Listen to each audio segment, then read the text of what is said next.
I am right. I'm Here we right. go. I know Here I'm we right. go. Go. Here we go. We are live. I am checking to make sure we are live before we start rambling, and we're rambling for no reason. Hold on. La, la, la, la, la. We Fucking should have shit a like pillar. starting music. Okay, we're live on Facebook. Let me check the YouTube. We're live on YouTube. Take it away, Ryan. Daddy's taking it away. Pioneer Village time. What time is that? It's the only time in town. I'm back. I'm recharged. I've had a half a vodka, 4 Gatorades, a little sip of Mountain Dew, and a bit of George McGaffin, which a couple beers in. We're ready. What are we doing here today? It's the Clocking Championships. Moving on. Semi-final still. Oh boy, you can see me here. I'm jacked up. I'm ready to go. Leah, we got to get the feed ready. And as you can see, we're going to walk up to the loft there. We're barbecuing today. We got the feed in the barbecue.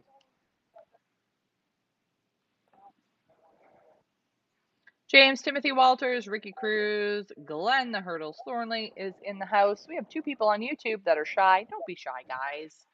Let us know that you are in the house. We are going to see how our trapping technology works with our studio. We're going to try it out. Ryan's got some corn on the barbecue, it looks like. Oh, we got the good stuff. We got the good stuff. Now, Ryan, maybe you could I'm talking to the show. explain to everybody why you have the pigeon feed in the barbecue. Well, I hemp oil it down first to suck up all the magic reindeer flour. Then when I'm done with that, then you know what I from Versalaga onto that mix, and she allows it to cohesively dry, and it smells real good. It's real good when you do the Burge yeast. This was a technique I picked up in Uganda when I was there looking at lofts. And you'll just see me now. I just take her right in. And one thing I like when I do this drying technique, take a look how pretty much clean the bowl is.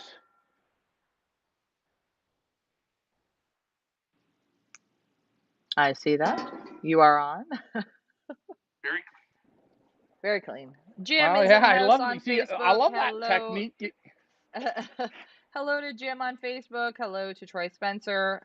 Adolf Fuller is in the house. Nice to see you on. He's buying a clock. Leah Adolf, we got to get back to you here. I know, Leah, he called. I called you to get him a price on the old M3. He's new. He wants to be part of the M3, the Benzing family. He says, hell with going old school. He wants to go new school. Well, we do have all of our benzing pricing on our website, feathersleypigeonauctions.com or fipa.ca. All you have to do is scroll down on our website. You will see the Benzing logo. Click on that. You will see all the pricing for all the Benzing clocks that we sell. Reminder, we only sell throughout Canada. If you are in the United States, you need to speak to somebody at Siegel's. If you are watching from anywhere else in the world, if you head on over to the Benzing website, benzing, I believe, .cc, and you go under, I believe it's like suppliers or where to buy, it will give you a list, whatever country you are watching from, of who your agent is in that country. Scott Reed says, hi, I'm from Cape Sable Island, Nova Scotia. Keep some of that for me to make cream style corn for my fresh haddock right out of the ocean. Scott, thanks for tuning in. We love our reindeer corn. Ryan likes to put it on the barbecue. I All put right. everything on the barbecue. We're going. We're going to trap So them what are again you with feeding? the sneaky Let's see mix. We're going what to you have got there. just a bit of sneaky mix. Again, we're going to feed this whole red pail right out of sneaky. And we're going to go with sneaky. And then we're going to go with our main mix. I got the shit twinkles up there flying. And the shit twinkles, I mean, those are the birds. You see them up, they're flying. I know they did a poor performance this morning, but we have to remember they were basketed, going through a lot of pressure. But they got a lot of jam here now.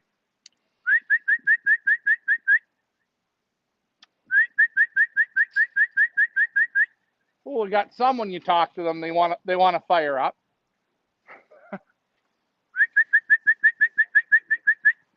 Now we have a new feature. Oh, look at them come. Look at them come. Come to daddy. That's it. Oh, look who wants to come in first, eh? Mystic Guide, eh? Mystic Guide. Michael Pimentel. Hope you're watching. Hey, excuse me. We're not starting family feeding yet. But I want to welcome you all. Thanks for coming.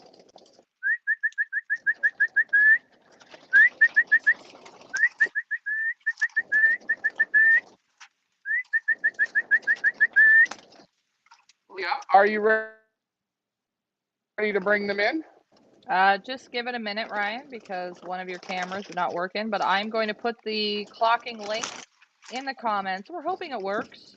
We're not quite sure if it's going to or not, because Ryan did something funky before we went on, and we're not 100% sure if it's going to work, but keep our fingers crossed. I'm going to put the Yeah, I link in the caught his head. comments.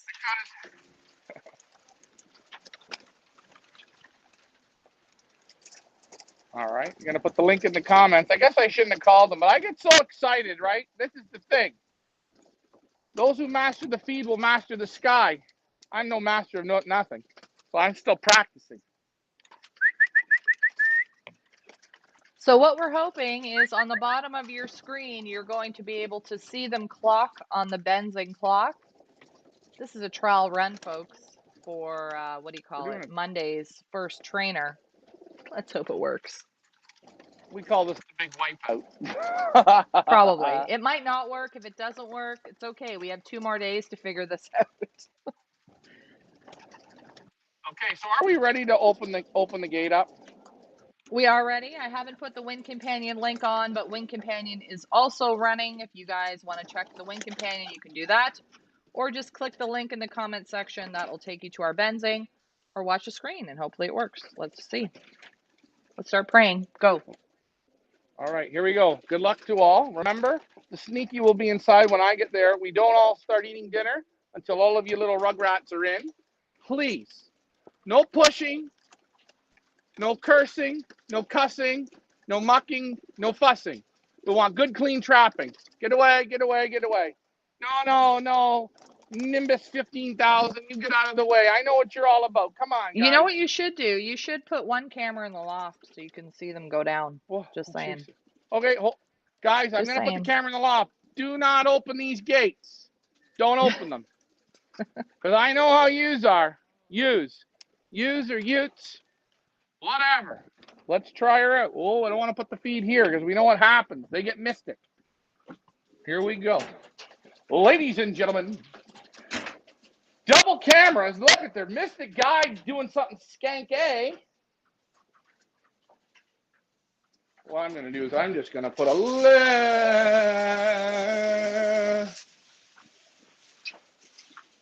little bit of family meal. Just a bit.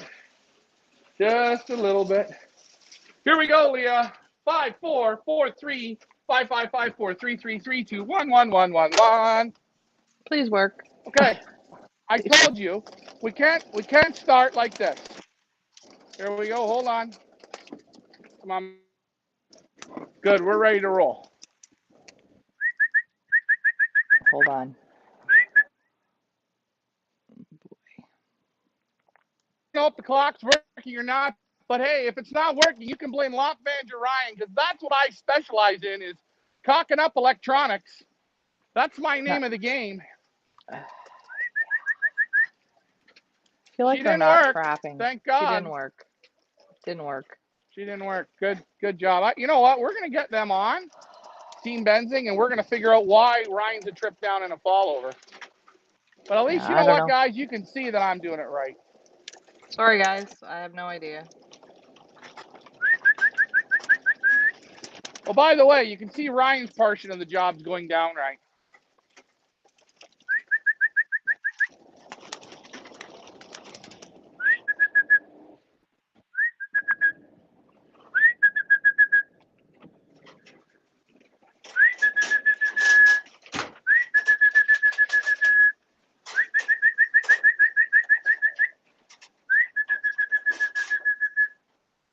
Unbelievable.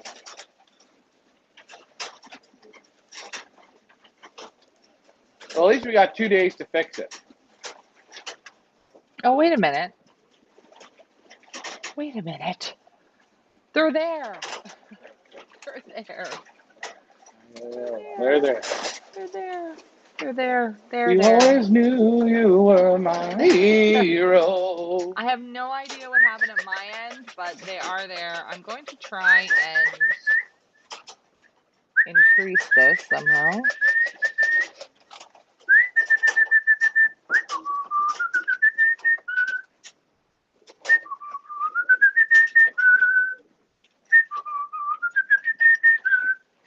Celia, I knew you had it, and you thought Ryan was a complete trip down and fall over. Now I just got to find the missing bird I'm missing. But it's weird because when I go on here, it's not picking them up.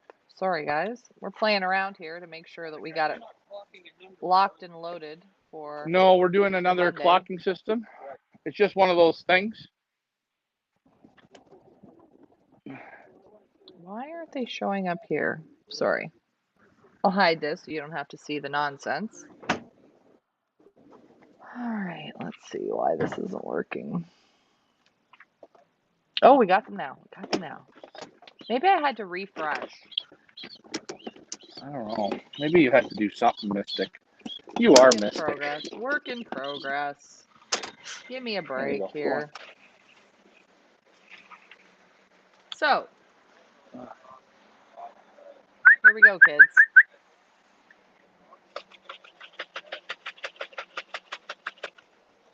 See the trapping. First to trap was Antbar Loft. Porsche. Shit, we can't activate him now. My print is all. Family meal hasn't started yet.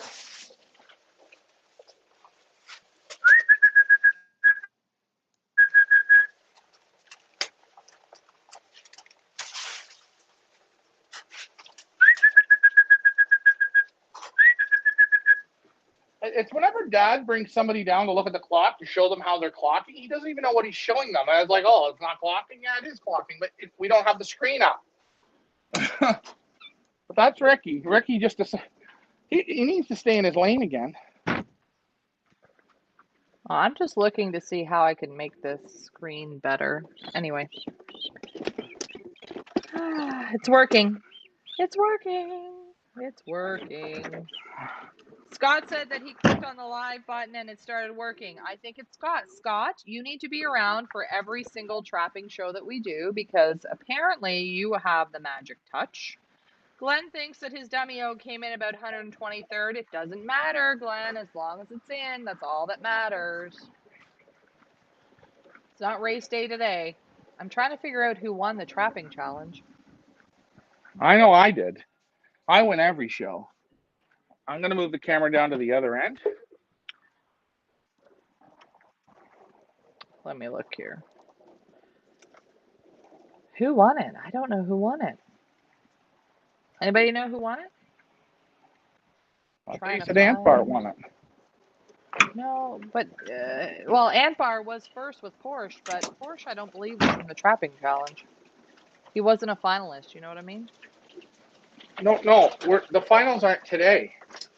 Oh, is it tomorrow? Yeah. Remember we missed God's today sake. and I didn't want everyone, I don't know, man. You know? Oh, okay. You know, Well, then that makes life easier. All right, so. There you go. Going to tomorrow's trapping finals. From the Red Wings is Porsche. From the Blue Devils is Corner Kick. Yellow Jackets, Mucho Dineros. And the Green Giants, Morgan Riley Jr. So we got a lot that have double qualified. Man. I'm absolutely going to figure out this scoreboard before we get to the money, okay? I promise. This is just like a trial run. But you can see them all there. See, I'm trying to get it so people on Facebook Ricky, are she able clocked to read everything lightning fast. People in South Africa that are on here right now, they seen it. They picked it up before we even noticed because they know the clock's so good. So, family meal is about to commence. How am I going to do this? I'm going to have to figure out how to do this. And again, guys. Let me play around a bit. Go ahead, Ryan. You talk. I'm going to play around. All right, family meal. What do I mean by family meal? Well, we start to sprinkle out the feed just little by little here.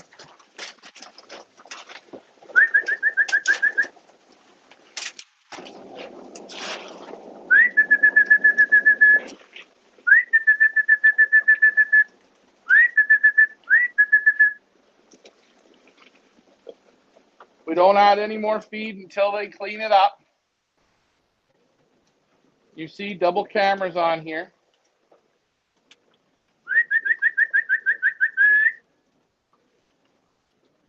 Maybe I should do that bottom ticker. Guys, if you're watching. Yeah, I like that. I can see it. It's good. Do you see it? What do you think about that? Yeah. You like that better? I like it because you know what? It keeps moving and we can all see the winner and then we all see where we suck the bag.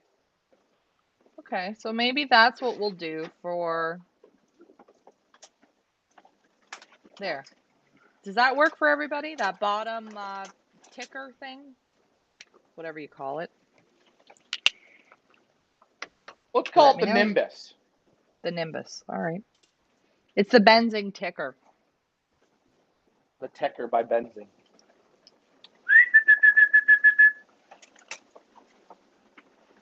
Guys, you got to let me know in the comments. Everyone's asleep here today. Well, Leah, I don't want to say nothing because I've got to be loyal to Unicon. I have to be loyal to who I've been with forever. Hell with change. The only thing I ever change is my wife or my significant other. So Replay Brian says that he thinks that ticker starts over after 50.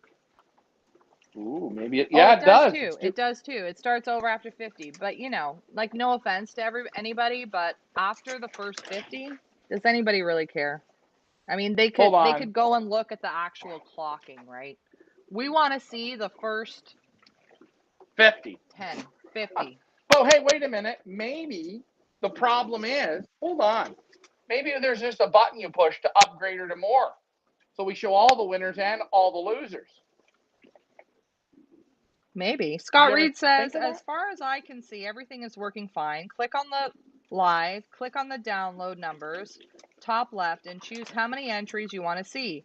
I took it to 100. Congratulations to Werner for timing in at 20th. Scott, I'm not sure what planet you're from, but welcome. And you need to be on every single show because he's on the ball, this guy.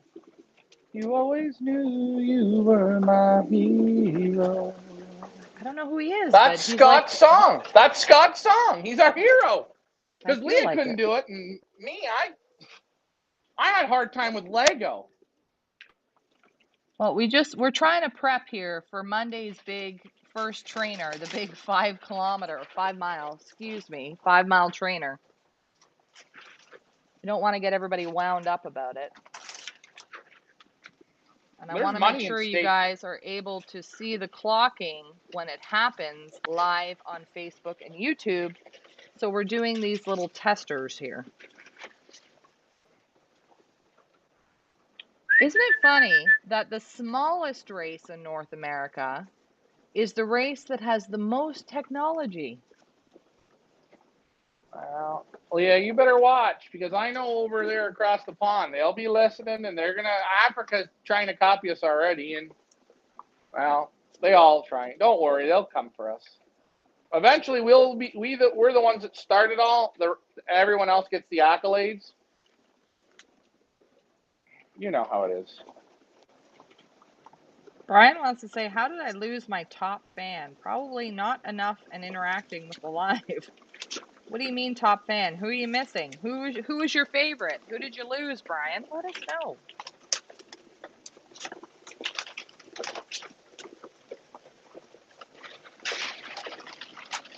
Michael Peebler over on YouTube, the first one to take the plunge and say hello. YouTube, we've got 5 people on YouTube. Nobody's giving a shout out but Michael. But maybe because I'm not going to say this, but there's a lot of old people in this, and if they made it on, congratulations. If you can't say hi because you're scared to hit the bad button or something, I get it. Just say hi virtually. So Hi. Scott Reed said that he's a troublesome old, I think he means goat, who used to fly with the Welland Club and fought with all the know-it-alls. Oh, we know them all. It's Scotty Reed. Ask Bill Benny. I'm from across the pond originally. Across the pond. Across the Bill Binney's pond got a fight in the meaning, dog. yeah, Bill He's Benny from has Caleb. a dog in the race, cat in the fight, a horse in the milking station. Well, Scott, welcome to the island of misfit toys where nobody likes us and we don't really care. So you're more than welcome to join the fun. And I'm sure after a while you'll hate me too. Well, we all do. Even I do, and I'm related to you. Not every day, but some days.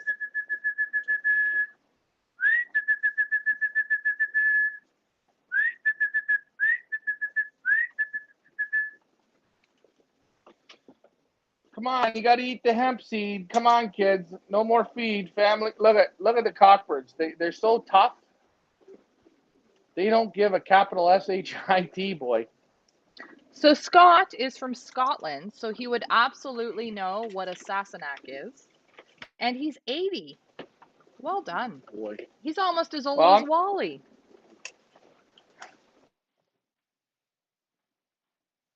Sir Wallace out of this.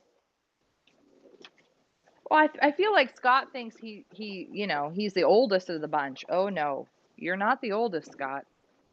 We got Wally.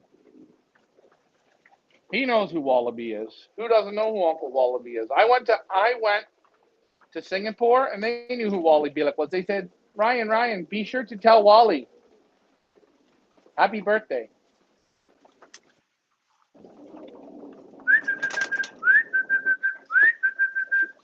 Yes, Owen. Replay Brian is pretty much on almost every day.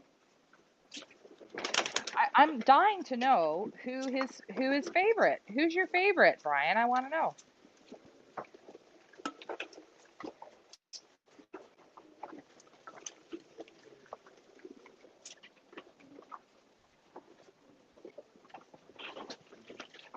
I'll be right back, Brian. Go ahead. Yeah.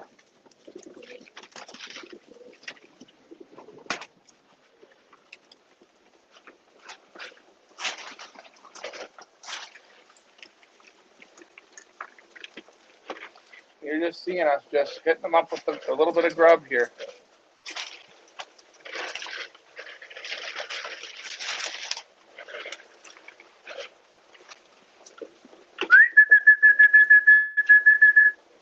We call this family meal, where we all get together and eat. And what I'm now going to do is I'm going to stop feeding, and I want to make sure that everything, because I'm noticing a little bit of hemp seed here on the floor. They love the reindeer corn, but I want them to drive in the old Sir Hemp-a-Lot. Oh, one's picking the hemp out of my toes. No water yet. They fell right out of the sky. Boy, they're almost using me as a dropper. That's pretty good.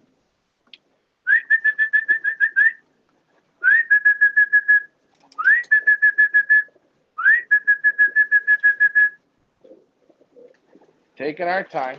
Taking our time. As long as you see this, you got time. Cockbirds of steel here.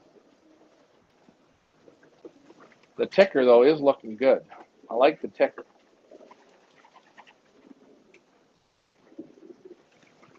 And I'm back. Okay, let's Was a get good back to the solid number comments. 2. I'm going to get to the comments here. No, it was not. Shut up. Scott says, I knew your dad and met you at Tony Elvis's race in 2011 or 12. Not the oldest, but the best looking. No doubt, Wow. Scott. And just an FYI, that Richard is also my father, as well as Ryan's.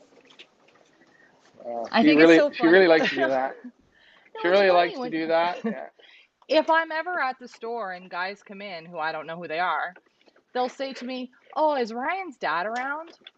And I'm like, Ryan's dad? My dad too.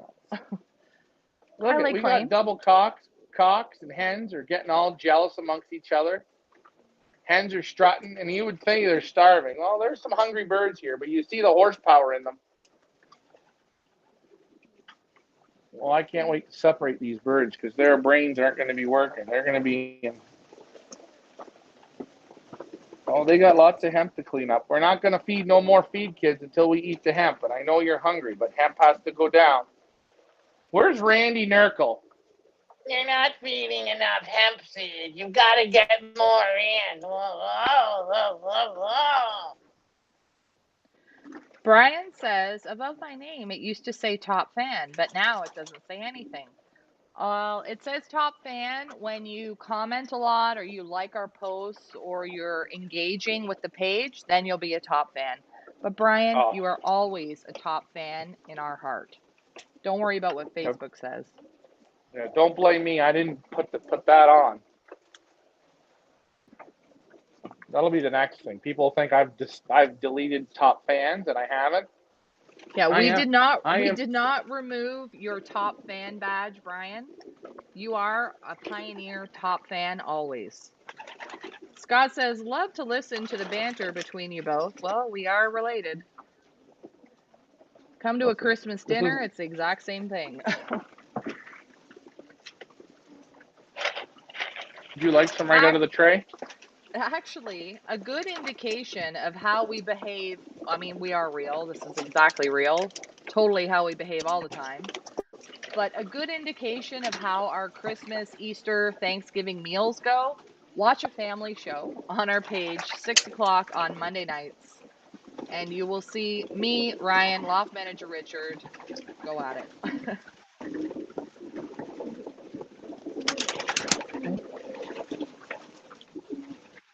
It's real life, folks.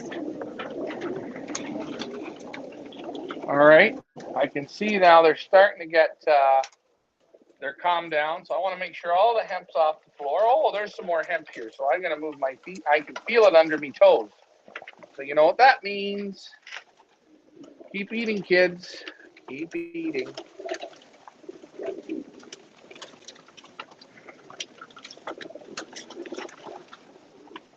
So for those of you who have not been with us for last season, let you guys know on Monday how the first trainer is going to work.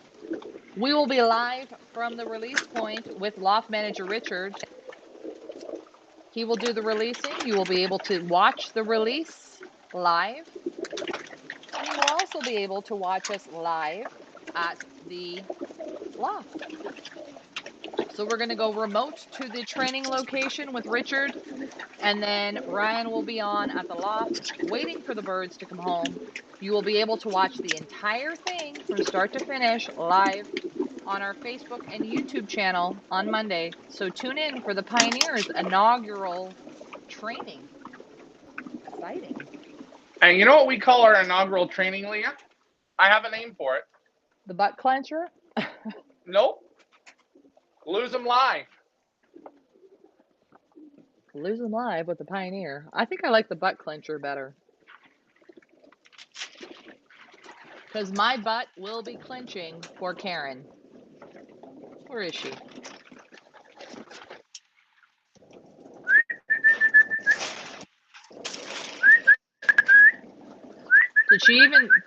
Did she trap in the top 50? I'll have to take a look at the, what do you call it?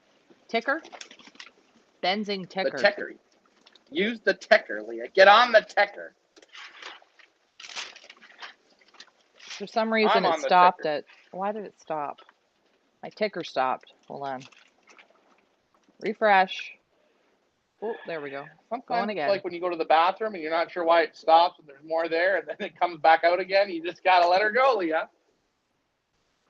Now, if you guys cannot see the Benzing ticker at the bottom for the clocking order, you need to shut your closed captioning off on your Facebook page. That means the three little dots on the top right-hand screen of your Facebook screen. Click on that, scroll down. It's going to tell you to close or shut off or turn off closed captioning. If you do that, you'll be able to see the bottom ticker, I think. Right. I hope. And remember, the three little dots are kind of like the three little pigs. Right.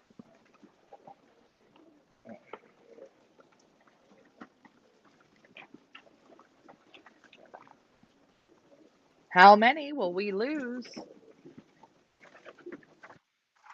on the first trainer of the season? 5 miles.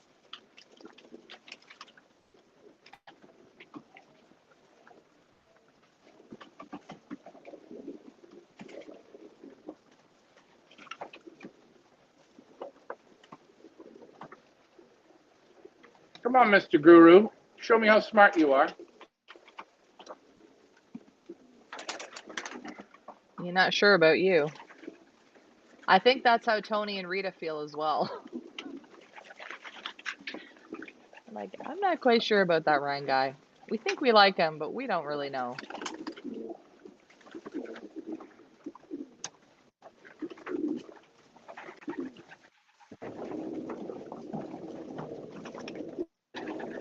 Always going for the reindeer corn, eh?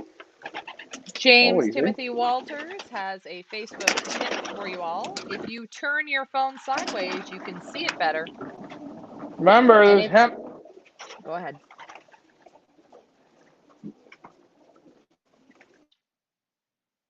Say nothing. Yeah, like Leah says, turn your phone sideways or your iPad sideways or your head sideways. Oh, you could turn your head sideways. Brian wants to know, did Mr. Handsome come back in? I believe he did. Oh, he did, because we have 186 in the clock, which means all are accounted for. Who won the trap today? Of course, Troy late to the dance. You did, of course, Troy. Now, this is not, I thought it was a final. This is not a final. It's a semifinal. The finals will be tomorrow, because we had a screw up this week with the clock.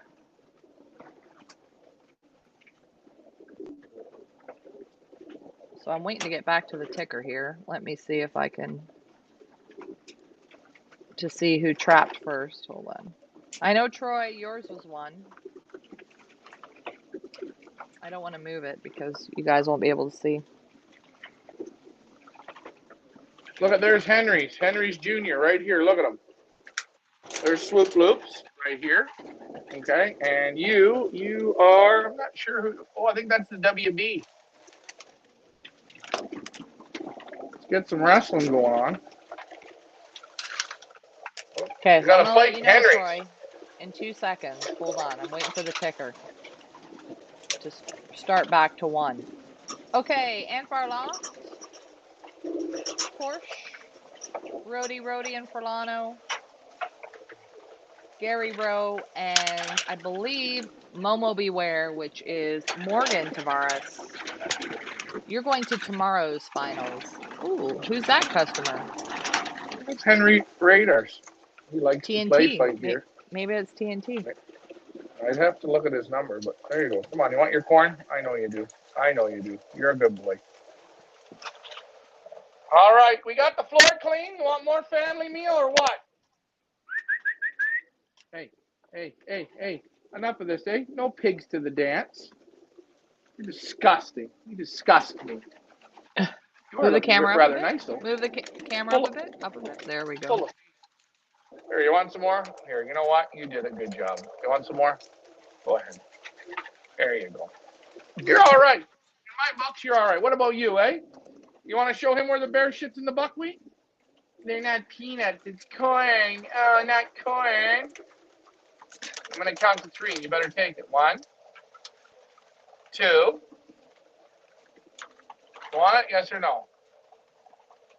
You got it for 3. All right. Good I can hear job. the music. More family meal. Let's see.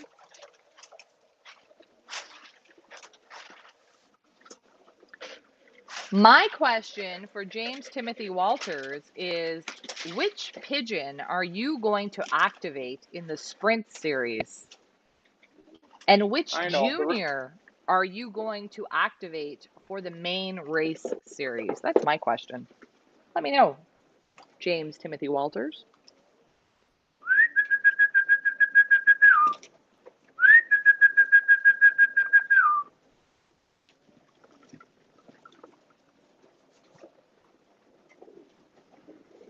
And I think we're just about finished feeding. What I am going to do is like to just randomly pick up birds and just to give them a old feel in the system, how they feel. What are you feeling for, Ryan? I just want to feel how much is in the crop. Half full, quarter full, full, empty, starving empty. So far, everyone I've picked, they're almost full. And you see how they're acting like it's their last meal still? Brainwash them in for that food a little bit, but you still see the magic in the back, the cockbirds cooing, right? That's telling you, yeah, we're hungry. Look, if we're real hungry, these guys would all be doing what? Eating, right? So I know during this training, when you're trying to law fly, you're training them, you're breaking them. I know that you do cut back a bit on the groceries to sort of like make them want to come back to eat. But do you ever mess with the water during this time frame? Oh, yeah. Water messing? Absolutely. Do you notice right now? There's no water here? Because you're Because eating. Because you're eating. yeah. And if you're really hungry and I give you a sprinkle of food, eventually you're going to have a couple big sips of water, a couple big lugs. And you know what you're going to say? I'm full, right? Right. Right. So I don't want that. So right now, no. And when we go training, they're going to come into Candy Mix and they'll have their water. And then I'll give them an hour and let the water kind of go through them and the floor will get a little wet. Give her a quick scrapey poo and then we'll feed everybody with family meal again. But throughout the day, throughout this training period, are you reducing the amount of water they get, or are you playing with the feed more? Right now, I'm messing with the feed and keeping the water with them all the time. The only time they don't get water is when they come in, and they get that now here in a minute. They'll have water. You're going to see I'll bring the water in, and all the kids will be like, "Ooh, we're going to the bar. Let's go have a drink." And they're going to drink. These birds today are going to drink 6 liters of water right now. But they've had water all day outside. They've had water with them the whole time. The only time they don't get it is when they come in for their inaugural dinner. So on Monday, when we put them out for a trainer, what's going to happen with the water situation? So on Monday, when they go out, they're going to go for their law fly. And they're going to have no water on the board. No water up on the Twisted Sister, nothing, right? And I'm going to call them in around, 8 o'clock. They're going to come in. They're going to come in to a sprinkle of feed. And there'll be no water in yet. Or there'll be water in. Actually, there'll be water in so they can have a quick drink. They'll have a quick drink. They're going to get basketed. Now, the excitement of getting basketed is going to make them, again, want to have another drink. But they're going to sit in the basket for a little bit of time, right? And then around 11:30, we're going to go training. And when they come from training, the water, again, will be back in the loft. So they'll come in, they'll have their drink because it'll be hot, right? Hot. Have their drink, and then they wait for family meal when everybody's home. So basically, throughout this training process, the only time we withhold water from them is during dinner time right now when they're supposed to be concentrating on eating. That's the only time. The other time, they always have water. Right, Ryan? Yeah, that's right.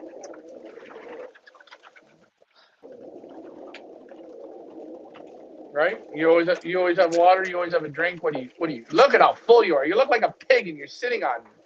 Who's that? You know what? I hope you're not a woman. I don't know. The last number digits are 26. He's a yellow guy. It's a Klaus Petzold. No. It's not a No, 0026? he wouldn't let me touch his band. Oh. It's on the yellow team, but it ends with 26. So, but I can tell they're pretty much packed up with food.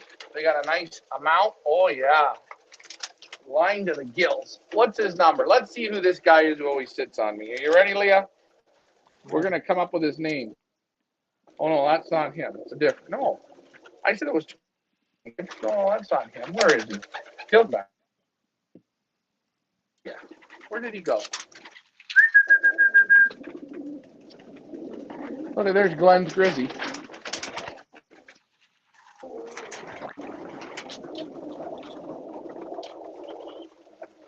I got to find out who that guy is.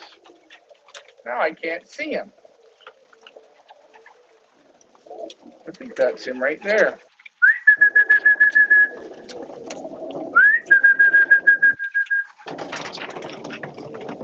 There he is. Oh, there he is.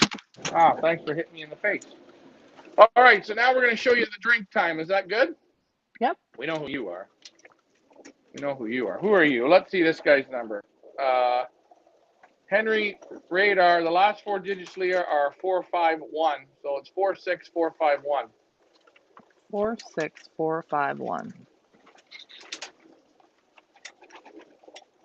Tracy says it's Josie Wales. I gotta check on my phone. I'm not sure. 26? Yeah, it could be Josie Wales. Is it Josie's Wales or Josie's Wales?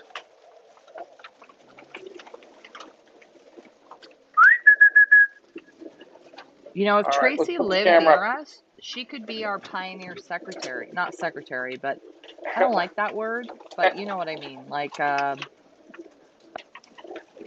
girl, the person. Yeah. I got a perfect name for next year for Tracy if she competes next year. I have a perfect name for her first pigeon next year. What is it? Gone fishing.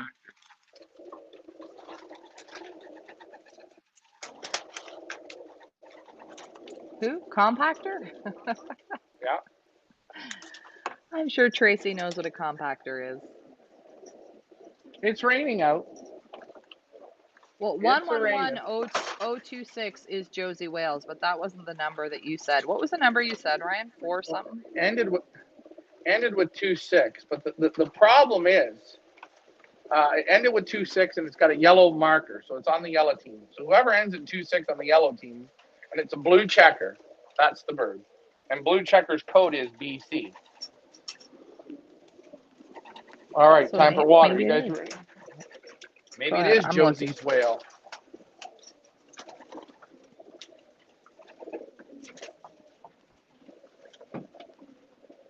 All right, so I'm going to set this camera here. We're going to get the waters going. Excuse me, guys. We're going to get the so water excited. going. I got this bottom Why? ticker thing to work. Jeez. Here, I think this is the bird right here. Here he is. Oh, no, that's Closey's. 28. Sorry, different pigeon. Wrong pigeon. Wrong dive. All right. So it's time for me to get the water. Excuse me.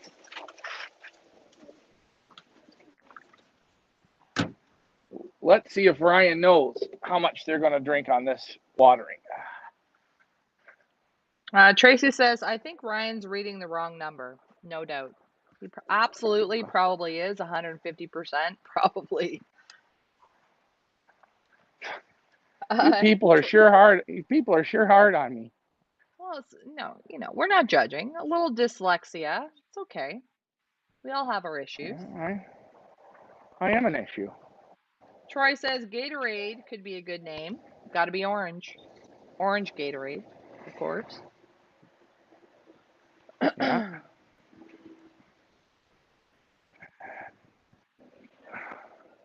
Here we go. Water's going in. I'll go down to the far end. Excuse Reminding me. you guys to activate your sprint bird in the sprint race. Make sure you activate. If you don't, somebody else will. There we go. We're going to go like this.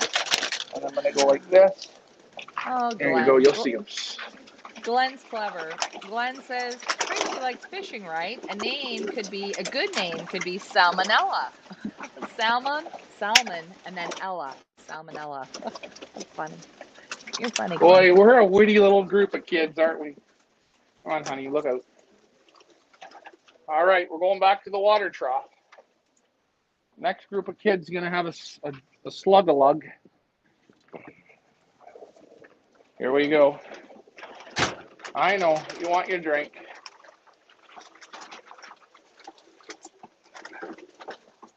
Look out, guys. Come on, let's get it on. Up. Come on, kids. There you go. Go have your drink. Let's see While how those they're cameras are at looking. the benzing bar, I will put the link to activate your pigeons into the July Sprint Series. All the birds are uploaded on our website now. All you have to do is add your pigeon to your cart and check out.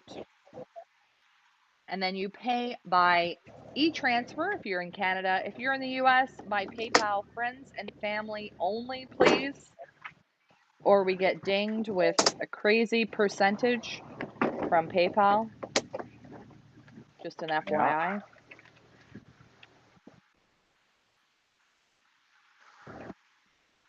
You I have see, before I let them posted. into their rooms, I let them have their drink.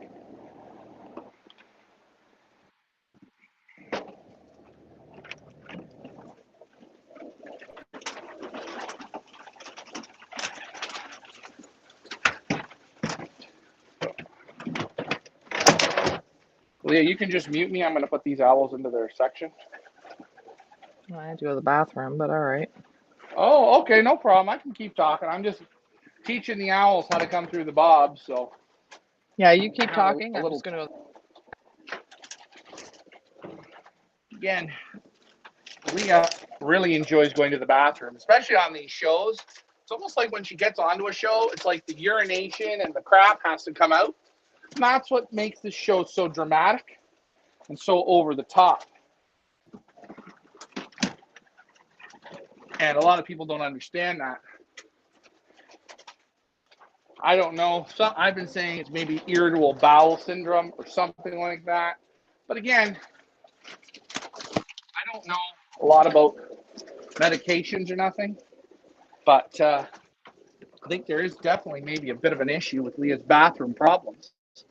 Anyways, I'm just basketing up the droppers. I've been playing with their feed, teaching them to come in and out, in and out. So hopefully they will be ready on Monday. If not, it's not a big deal. They'll be ready before the first sprint. Everything is in training and practice mode right now. But I got them loaded with feed. Yesterday they had no feed.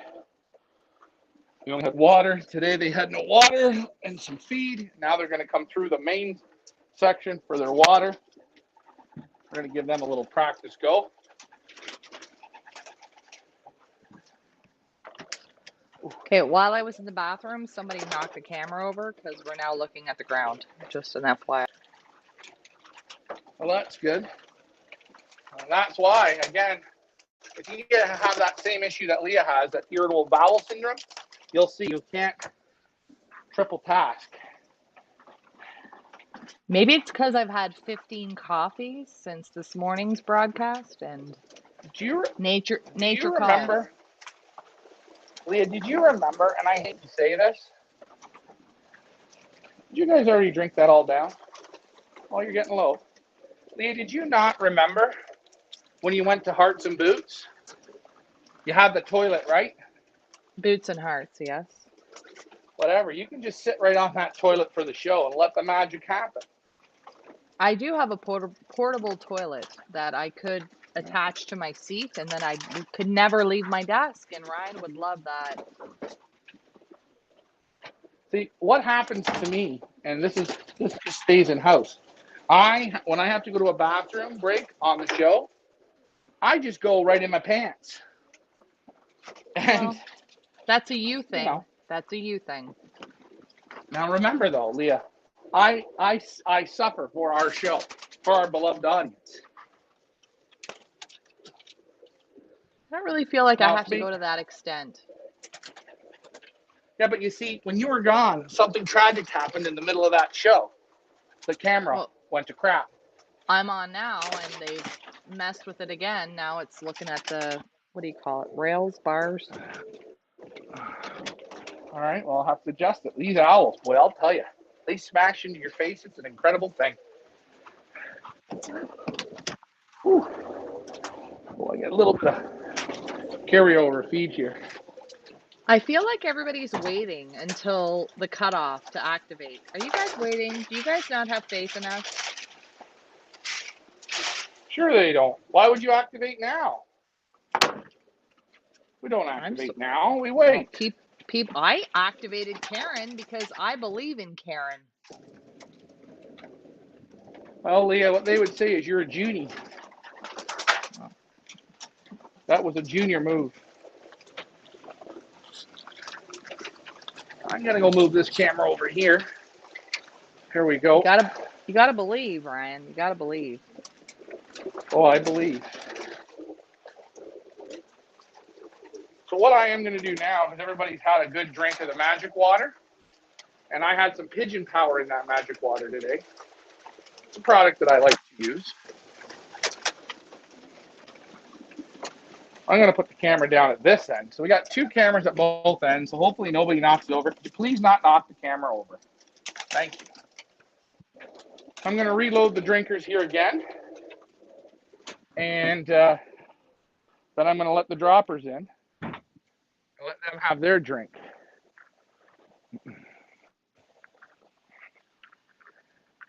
Rita is in the house. Yes, I can. Hello, Rita. James says, we have our picks, but don't want others to know. Haha.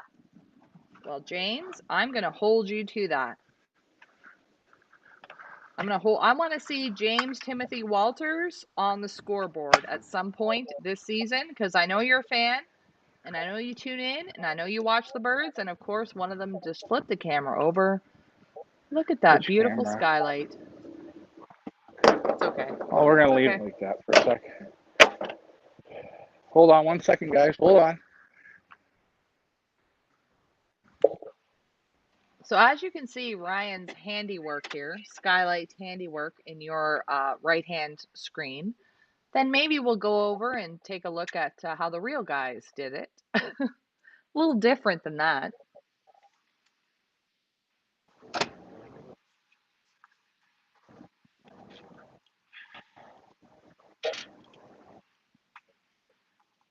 They're raising havoc in the loft, Ryan. Where'd you go?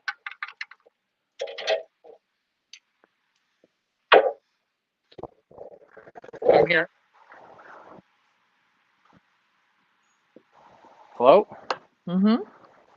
Okay, I wasn't sure. Just getting the water here. Just the last, setting up those, last drinkers here of water. Today, the second set of water is coming right from the garden hose. To be People honest, like to know I'm totally fine with the camera setup. At least it's working. Yeah, and sometimes you got to show people where the light comes in from the loft. That's where the light, right? In case anybody wondered, that's where the light comes in. The pigeons have showed you. Yeah, and I'm telling you, sometimes these damn pigeons, they'll talk to you. People don't believe me, but it's true. All right, and you're going to see these droppers come in. Would you guys like to see that? Yeah, let's see the droppers. Rusty and his 17 dwarfs. Well, he's been out hooking for a while, but he's all right. So I'm going to first put the fresh waters in because I really want to give these droppers a good, like, oh man, I came in, wow, the water was here, woo-woo. Okay, so I'm going to show you how I do it. Now remember, gents and lates and gents, this is just a me thing. Probably say I'm doing it wrong, and that's okay. This is how I ride the bike. Not very good on a bike, but I can get from, you should see me when I'm in like Jamaica and I rent a moped, right? And you got to pedal it to get her going. That's a big move right there. Ryan pedaling. Ooh, just hit the nut, Cam. I think Glenn Thornley's been on the gummies because he said, hey, just thought of another name for Tracy's Fisher person pigeon. Bite my worm. Oh boy. Oh boy. Glenn, I think you're a little too risky to be on this show. This is a family show, by the way. Family show. I'm kidding. You know what though? I'm kidding. I'm gonna make Glenn laugh. Glenn, I want you to look up Bert and Ernie when Bert calls the fish. Do you remember how we did it? Leah, do you remember? Here, fishy, fishy, fishy, fishy. Yeah, remember that? Those Yes, are I great do. moments, man. Okay, so what I'm going to do here now is I'll put the last set of drinkers in. Because there's about a quarter, not even a quarter, but because there's some water left in the other ones, I'm going to allow it to stay in and give them a solid fresh one. But what I'm going to do now is I'm going to open up all the sections and I'm going to let all the kids get into their rooms. Then when all the kids go into their rooms, I'm not going to give the dark time yet. When all the kids get into their rooms, start going in, which you're going to see that now. Then what I'm going to do is I'm going to allow Rusty and the Funky Bunch to come in. Okay, and that's the truth. I'm not lying. I'm telling you how it is. How the cookie crumbles, how the crumble cookies. Tony Hughes says hello all on YouTube. Can we just talk about your pants? Yeah. Let's talk about them. These When are you lucky. come back in the hallway, we're going to talk about Ryan's pants. I'm not sure. Are those pants? Are they pantaloons? What are those? They're sex pants. They're sex pants. Now, a lot of people wonder, well, what is the sex pant, right? These are my lucky sex pants. Whenever I wear these, the birds normally seem to come home pretty good, or I could get lucky. It's one of the two. They look like MC Hammer pants, but like the knicker version, like knickers. Knickers. Oh, I thought you said like something knickers. else. I thought you said something else. Knickers. You don't want to call the word that Fernando called me. But no, yes, no, no. The knickers version. I don't call anybody that name. Nobody ever. I gotta thank Fernando though. I've been called a lot of names, but to be called that name, it was an actual. You know what? I had hit an all-time ultimate of name calling. But anyway, that's for another day. Can't buy class. All you'll get out of that is no, I didn't. He must have misunderstood. I was calling somebody else that. Yeah. Okay, so hey, excuse me. Oh, so we're gonna do. I got the doors open because you know how always a little bit of feed goes through the doors, Leah. You know. Sure. You know. Okay, so we're gonna open this side up. And we're gonna watch these birds come in. The droppers. This is just a dropper thing, okay? Rusty should lead the charge because he's nothing but sex. He's intelligent. He's good looking. Let's just see if I can get that camera. Okay. So you should probably see them up here, okay? The droppers. Okay. Yeah, and here's a water hole. Hey, I gotta shut the doors now. Come on. Owen, your bird's causing me trouble. Come on, up. There you go. I feel like Tracy is also on some sort of gummy because she says we need a Pioneer fashion show starring Loft Mayor Richard and Ryan. It's no longer Loft Manager Richard, it's Loft Mayor Richard because he's the mayor of the Pioneer Village. Wow. I Okay, like it, so Tracy. look. You see look. this? Now we got double veteran. All right, Double look out, hydration. guys. Come on. Double hydration. Both bars are open. Right, and we're gonna see how smart or dumb our droppers are. I predict they're gonna do big things here. Little world, big things. Here we go. Let's turn the crate. Hold on. Just got to get out before the birds get out. Like, no offense to Karen and the rest of the Pioneer participants, but the droppers and Rusty, they're the stars of the show. They're like the Dallas cheerleaders. Yeah, I know. The Cowboys. That's it. They're the cheerleaders. It's Rusty. Okay, are you ready? Pioneer cheer. I'm ready. Okay, go. Are you ready? Are you ready? Okay, here we go. Okay, remember, I'm very excited about this. This is their first time running. Go on. There you go. Go on. This is the first time them going through the bars, or what are they? What? Yeah. Why is this like new? Well, it's a new technique. Call it the Kripke. There you go.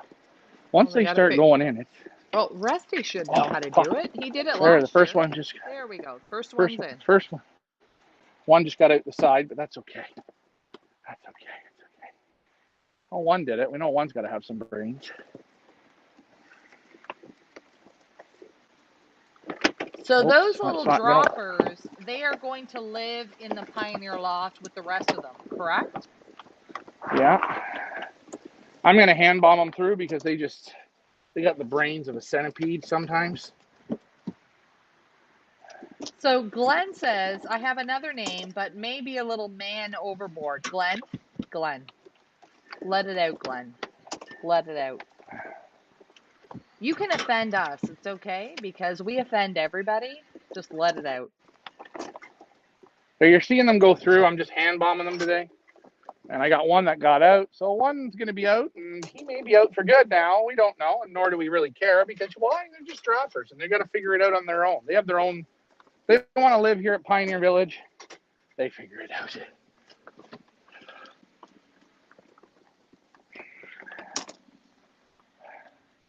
So you see the little dwarfs making their way in. They do have a job to do, folks.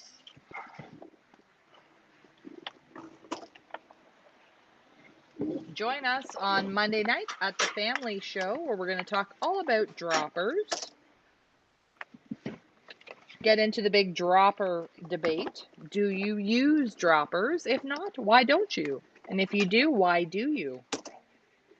Monday night, Family Show, 6 o'clock. Be there, or guess what? Tune in later, but you're not going to get the free prize we're giving away this week. Ooh, we're giving a free prize on Family Show? Yep. We're going to give a dropper away to somebody who's local that needs one. It's only Oh. for locals. So if you're a local yokel and you are looking for a dropper, tune in Monday night Family Show. We're going to do a trivia question. The first person local to answer the trivia question correctly will get a dropper from the Pioneer Loft. Last one in is good old Sir Rustalot. He knows how to hook better than anyone I've ever met. Oh, he's such a little stud. Isn't he? Glenn says chub on. A chub is a small river or creek fish. Well, Glenn, I am extremely offended by chub on. Extremely. I'm kidding, obviously. That's a great All right. name. So And don't ever be afraid to say whatever you want on this show because we do. all right. Nighttime is fastly approaching. So here we go. You see how bright the loft is now? We're going into nighty nighty night, and we're down, and we're clear. We are clear. It's official. So the droppers have come in, except for that one that's up on the roof. That's a him thing. He will come in, obviously, with good old LMR. LMR still got that guest here. And as you see, this is what people don't get. When we get people here, we can have people here for 5 hours. Who's there? Look, Who there's came? it's the guy who joined the York Region Club that, I don't know. I don't know. I don't understand it. Did you tell everyone we have a new Pioneer member, Dave Wood? We No, talked about that you know already? what? I don't think I did, but Leah, I want you to give it to us now. Go ahead, Leah. Go on. Tup, tup, Dave tup, Wood, tup. a new Pioneer Club member. He is new to the racing pigeon game. He had fancies as a child. He's probably early 30s, and he is now joined the Pioneer Club. He's got a loft that is being built, I believe, by Jacob. Yes, Ryan? I think. Yes, Jacob the Twiggy is doing it. And we are super excited to have Dave Wood join our club. You are going to see him on shipping nights. Give him a big warm welcome. That's awesome. It's not only awesome to see like people joining the Pioneer, but the fact that he's a new flyer and he's in our target market age bracket, that means we're doing something right. I don't know what we're doing right, but we're doing it right. I don't know. Most of the things I do are wrong, but in this case, and again, you didn't see, I didn't lie. Pigeon power right there.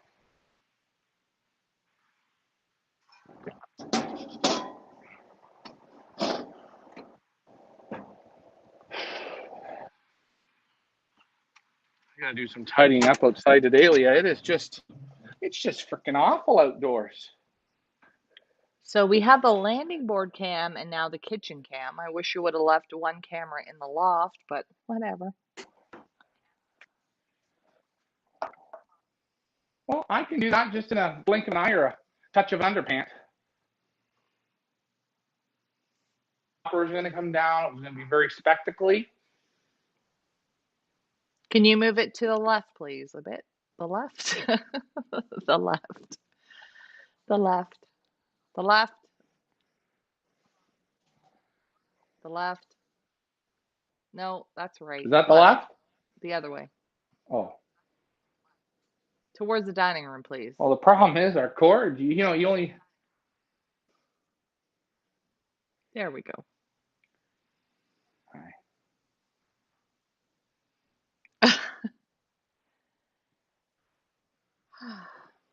Maybe we'll just put it I on made it you to the left. solo. Should we just put it on you solo, or? Well, I can go back. No, I'll put it out so you can see what they're doing. Just you're gonna have to hold the mic for a sec, okay? You hold her. Oh, we don't have. Well, Give me a second. what does everyone Hold. else wants to see? All right. No. Well, I'm gonna make a mixed drink, and everybody can have a drink with me. Because you know what? I've put in a long day's work. I've been tasered. I've been recalculated. Tasered again. So hold on, Leah. I want you to tell everybody why the juniors should upgrade. Okay, why should the juniors upgrade? Well, if you're a junior and you want to upgrade, you will have the opportunity to fly for the prize money in the big boy league, the big boy, the big girl league, the big league. So if you want to go in the big league, we suggest you upgrade your junior to the regular big league series. I'm going to put that up right now. Ryan's just adjusting the camera, I believe. Put that in the bottom. All junior participants, the last day to upgrade your entries is June the 27th, $225 if you're the owner to upgrade. Any juniors that do not upgrade by the 27th, on the 28th, your birds will become available for the public to activate on our website. They can activate them for the main race. Don't cry, we're giving you the opportunity. If you miss out, oh well. There we go. So now we have the kitchen cam and the loft cam. You see the darkness in the loft? They're in the dark, but you can still see. They can see where the water is. They're in the hallway. They're hanging out. They're eating. They're chilling. They're drinking. We're in the dark there? Yeah, I'm showing them what it looks like. Oh, yeah. See, it's nighttime in there. They can still go and get a drink. There's no more feed left on the floor. They vacuumed that up. Now, Ryan, these birds have been in the dark since when exactly? On the darkening? April. When did we start accepting birds? March. April. Middle of March. Middle of March. Yeah, middle of March. Middle of March, and the last birds were put in around May the 10th. So those birds got to be in for at least 8 weeks. So that puts us to what, July the 10th? July 10th, yeah. So they'll come off the dark around July the 10th to 15th. That's when they're going to come off the dark. And then they will go into the light, which means, what does that mean? Tell everyone what that means. It means, so they hold their feathers. They hold the flight feathers. And the light tells them now. At this point in time, instead of them being in the dark, they're going to be in the light. They're going to be in 16 hours of light. So that would mean they're going to be light 5, 6 o'clock in the morning when it goes light. And then the lights will go on in the loft around 7 o'clock at night, and the lights stay on till 10, 10:30, 11. Right. And then that'll really sexually turn on some of them even more. Because right now, they're dormant, right? This is like fall time. Fall. So fall time, birds normally, or in the winter time, the cocks are still turning on. But when you give them 2, 3 weeks of 16 hours of light, the sexual maturity really takes off. So if you think those cockbirds now are crazy, they're not crazy yet. They And actually you're haven't doing even turned on yet. for a new person. Why is that important? Well, because you're flying birds you're sexually maturing them a bit. You're giving them a slight edge. It's more of an edge, I think, to the hens than the cocks. But if you get a cockbird that understands it and can control the hormones, they're just as deadly as a hen. But it's good for the hens because hens they're like teenagers. A 15-year-old girl she'll look like she's 21, act like she's 24. A 15-year-old boy, I was that 15-year-old boy. I'll still play with Legos on the stairs. Right. Right? They're just, I don't know. I'm going with if I was going into this style of race, I'll go with hens. I mean, again, I took a look at. I use Ian Sybil for instance, right? He came with all hens. Right. I would go with Smart. hens. If I was entering a one loft race, I know nothing, but if I was sending birds, I would send hens. Is Karen a hen? Yeah. I'm not sure if she's a hen. Is she a hen? Klaus thinks she's a cock. I think she's a hen. I think it's a cock. I'm hoping for a hen. But Anyway, but Troy says, who is getting the new loft built? What do you mean? We have the new who's loft. the guy? Dave Who Woods. built the? Oh, who's getting the new? Yes, Dave Wood is getting a new loft built. He was at our meeting. Troy, you were there. A younger fellow, had a baseball cap on. Young, early 30s. He is getting a new loft built by Jacob and is going to get into the pigeon flying game, which is fantastic. So great Well, to see new blood. Go ahead.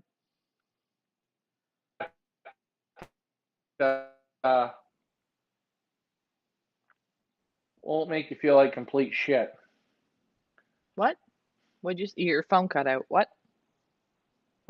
Oh, at least he's starting with an organization, right? Let's make that wants him, to be a part of it and have fun with it and enjoy it and won't stick him in the corner like, hey, you just started, you're a loser, you're at the bottom. Remember, we're all losers. Ryan and I are the biggest losers out there. We admit to it. Troy says sometimes you send what we get off of what we think is the best and that what we send. Of course.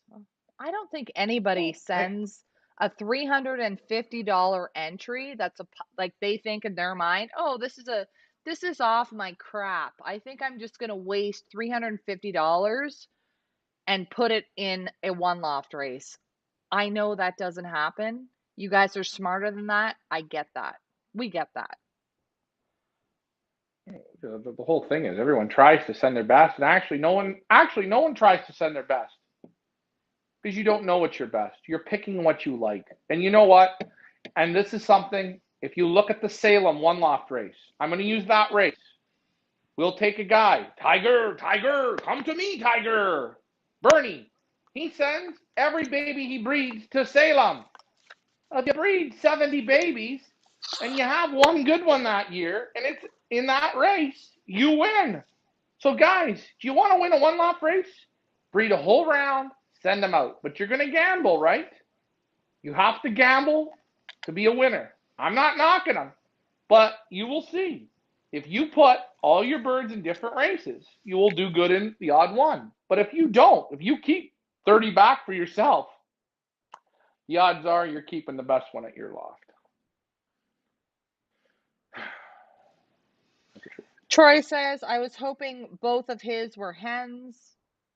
Is Bentley and Porsche, are they hens? I'm not sure. You'll have to check that, Ryan. Phil says, exactly, Ryan. Send them all. Send them all. Send them all. More bullets in the gun, better shot. You know, and that's where I look at, you take a look at last year, Ian Sybil, I think he sent 8 or 9, and he did really well. He was one of the highest guys to send birds. And then you take a guy like, what's his name? Come on. The big winner. Brad Wogan. Brad Wogan. He sends 2 birds. He sent lots of birds out all over the place. But his one bird was the overall winner. So that was probably his best bird of the year, and I was lucky enough to get it. Not that I'm a good handler. That bird was fantastic. Well, you're not a good handler. We've already, what do you call it? That. Established that you're a crap handler and a crap feeder and a crap everything. We've heard it. We've seen it. We got the postcard and the bumper sticker. We know. Right. We know. And we're having fun with it. And it's you know what? It's hard to be a good handler, and it's very hard. It's very hard to handle your own birds well. Okay? That's very hard. It's nearly next to impossible to handle 100 lofts and take birds from all over, from guys breeding different ways and guys bringing them to you in different conditions and different ages. That's I don't recommend this for anybody. And if you think it's real easy, it's really the reverse of easy. Well, but this is the thing. The thing is, guys are saying they're having a hard time just handling the 20 or 40 or 100 birds they have in their own loft. We hear, oh, a raccoon got in and killed 40 of them. Oh, I lost 40 in training. So if you guys can just put that into perspective, right? And say you're just handling your own birds. Now, put 100 different lofts in there with 100 different issues and then figure it all out. It's like figuring it out. It's like you're a math problem. Got to figure out what makes this work. What makes this guy work is not going to make this guy work. You incorporate all that, and that is what a one loft is. So when you're ripping on one lofts, whether it's our one loft, Rick Fife's, the Hoosier, whatever one loft, please put yourselves in their shoes. It's a lot to bite off. It's a lot. And remember, ask yourself the races you're in. How far do they bring you in? How far do they show you? How many inches will they go to give you your satisfaction? And if they will give you twice a day live shows, everything that we give, they will not. 99.9% of them will not do it. Because number one, you do not want to see what's behind the doors. They don't want to show you what's behind the doors because you won't go back. Shh, it's a secret. You see the point of that? See the point? That's the loft manager, and he always gets rich. Remember, that's the secret here.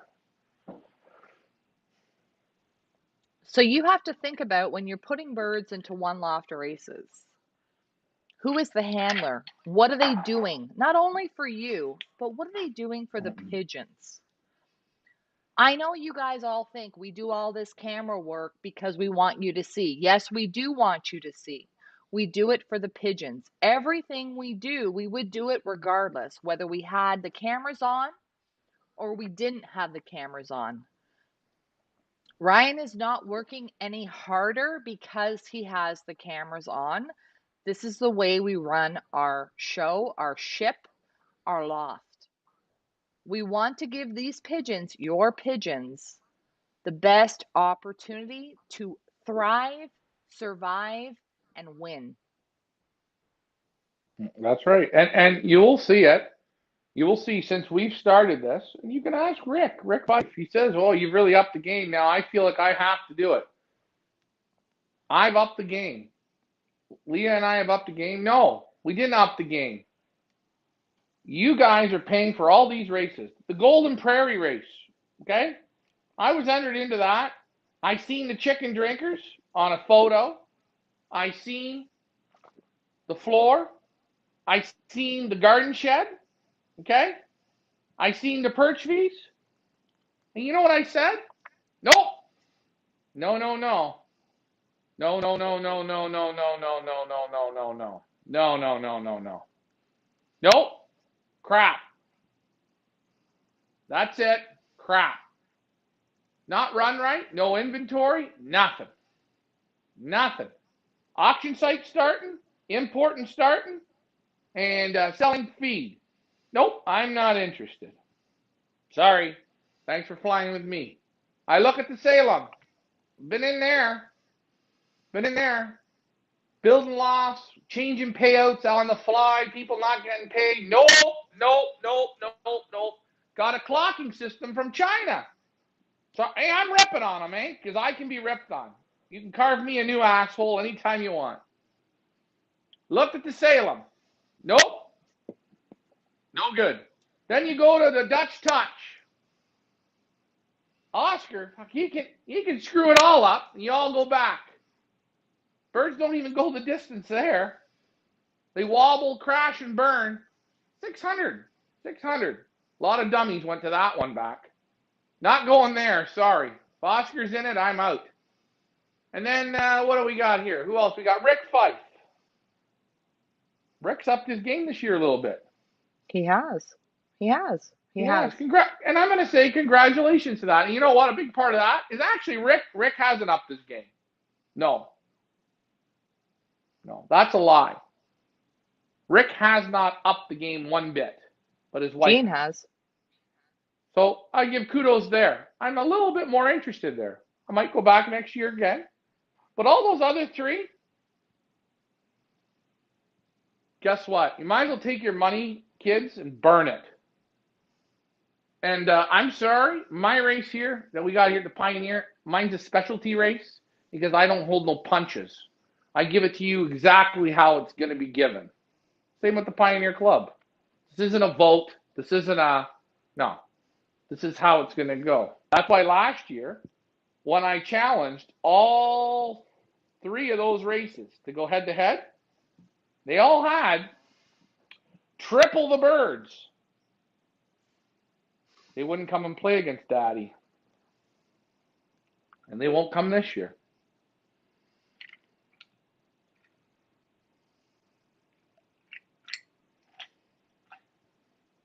Again, this is our opinion. You do your own research, figure your own stuff out. We're not here to tell you where to go, where not to go, who's good, who's bad. This is our opinion. We're entitled to our opinion.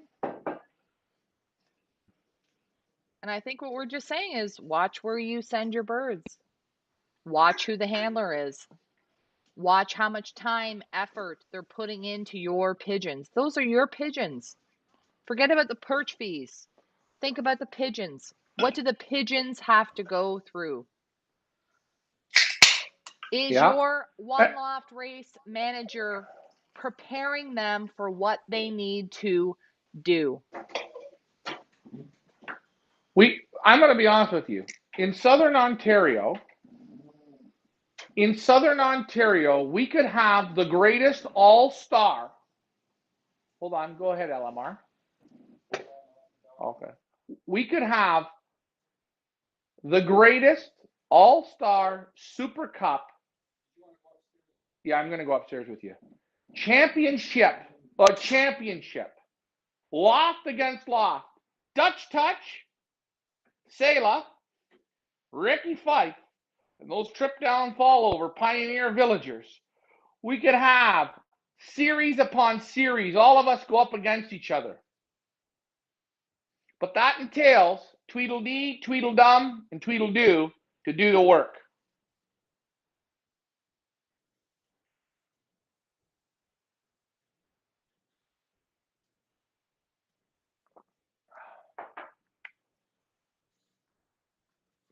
Am I still there? Did I disappear? I can't hear Leah. She's on mute. I think she's on mute. Yeah, I was in the bathroom. I told you I had to go to the bathroom. Oh, sorry. But anyways, again, see, the irritable bowel syndrome. But if you take those three lofts, okay, Dutch Touch got 600. Salem got 1100. Ricky Fife got 600. And us, the trip down fallovers, we got 189. What do we got there? We got a super cup of OLR going up against OLR going up against OLR. Listen to me. Rick Fife. I love Rick Fife. Can you Rick see Fife it? is a great. Huh? Can you listen? Can you see what I just said? Did you hear what you. Daddy? Yeah. I heard you. But listen, Rick Fife, I love him. He's passionate. He loves pigeons. He's got his whole family involved doing the one loft. He was very upset that I said that the Europeans can kick his ass. He was very upset about that. That was a bad thing that I said. I believe in Rick Fife. Rick Fife has great birds. He's a great flyer. Come on, let's go. Pioneer versus Niagara. Don't tell me, show me. Hold on. Don't tell me, show me. Because the Europeans have showed me. Rick, show me. And this isn't to pick on Rick or pick on the other one or the other one or the other one or the other one. No, I'm not picking, but he was very upset that I said that Europeans could fly circles around him, you, Dad, the rest of us. He was offended by it. I didn't mean to offend him. Show me. Oh. Tell me. I'm gonna show me. And I know that, and I will be honest. You will get handed to you by Europeans. They will handily beat the crap out of you, and that's what they do. They're pigeon wizards. Okay, they're pigeon wizards. We are not wizards here. None of us are. The best flyers here, they might hit the odd time there. If I went there, Leah, I would be at the bottom of the barrel. How can we compete with the Europeans when the competition's not the same, the numbers aren't the same, nothing's the same? It's like comparing apples to oranges. We're not in the same league. That's why in hockey you have house league, single A, double A, triple A. Then you go to the farm camp. Then you go to NHL. It's just the truth. It wasn't meant to offend, but it's the truth. And if you don't think it's the truth, or if you think I'm completely wrong, then when we offer you up a challenge to say, all right, then let's go. Pioneer, Niagara, head to head. Let's go. One race. End of September, you versus us. Let's go. Let's go. Whoa. One race? That's not fair. I like to do a multitude of races. But you know what? I'll first start off with one race. I start off with one race with all three of them. At the end of September, if you guys want, you guys bring your kids for free onto my truck, onto my trailer, onto my transporter, the Touch, the Salem, and the Niagara.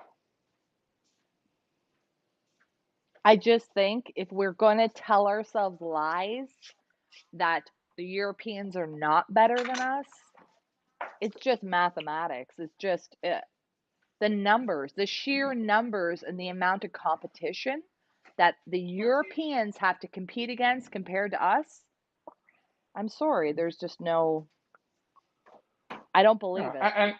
And again, if you look at, we did that fun auction just now, right? Mm-hmm. And I'm going to say the pigeon, I'm going to use Loft Manager Richard's pigeon, okay? Really good pigeon. Awesome pigeon. Awesome. North America, awesome. Super.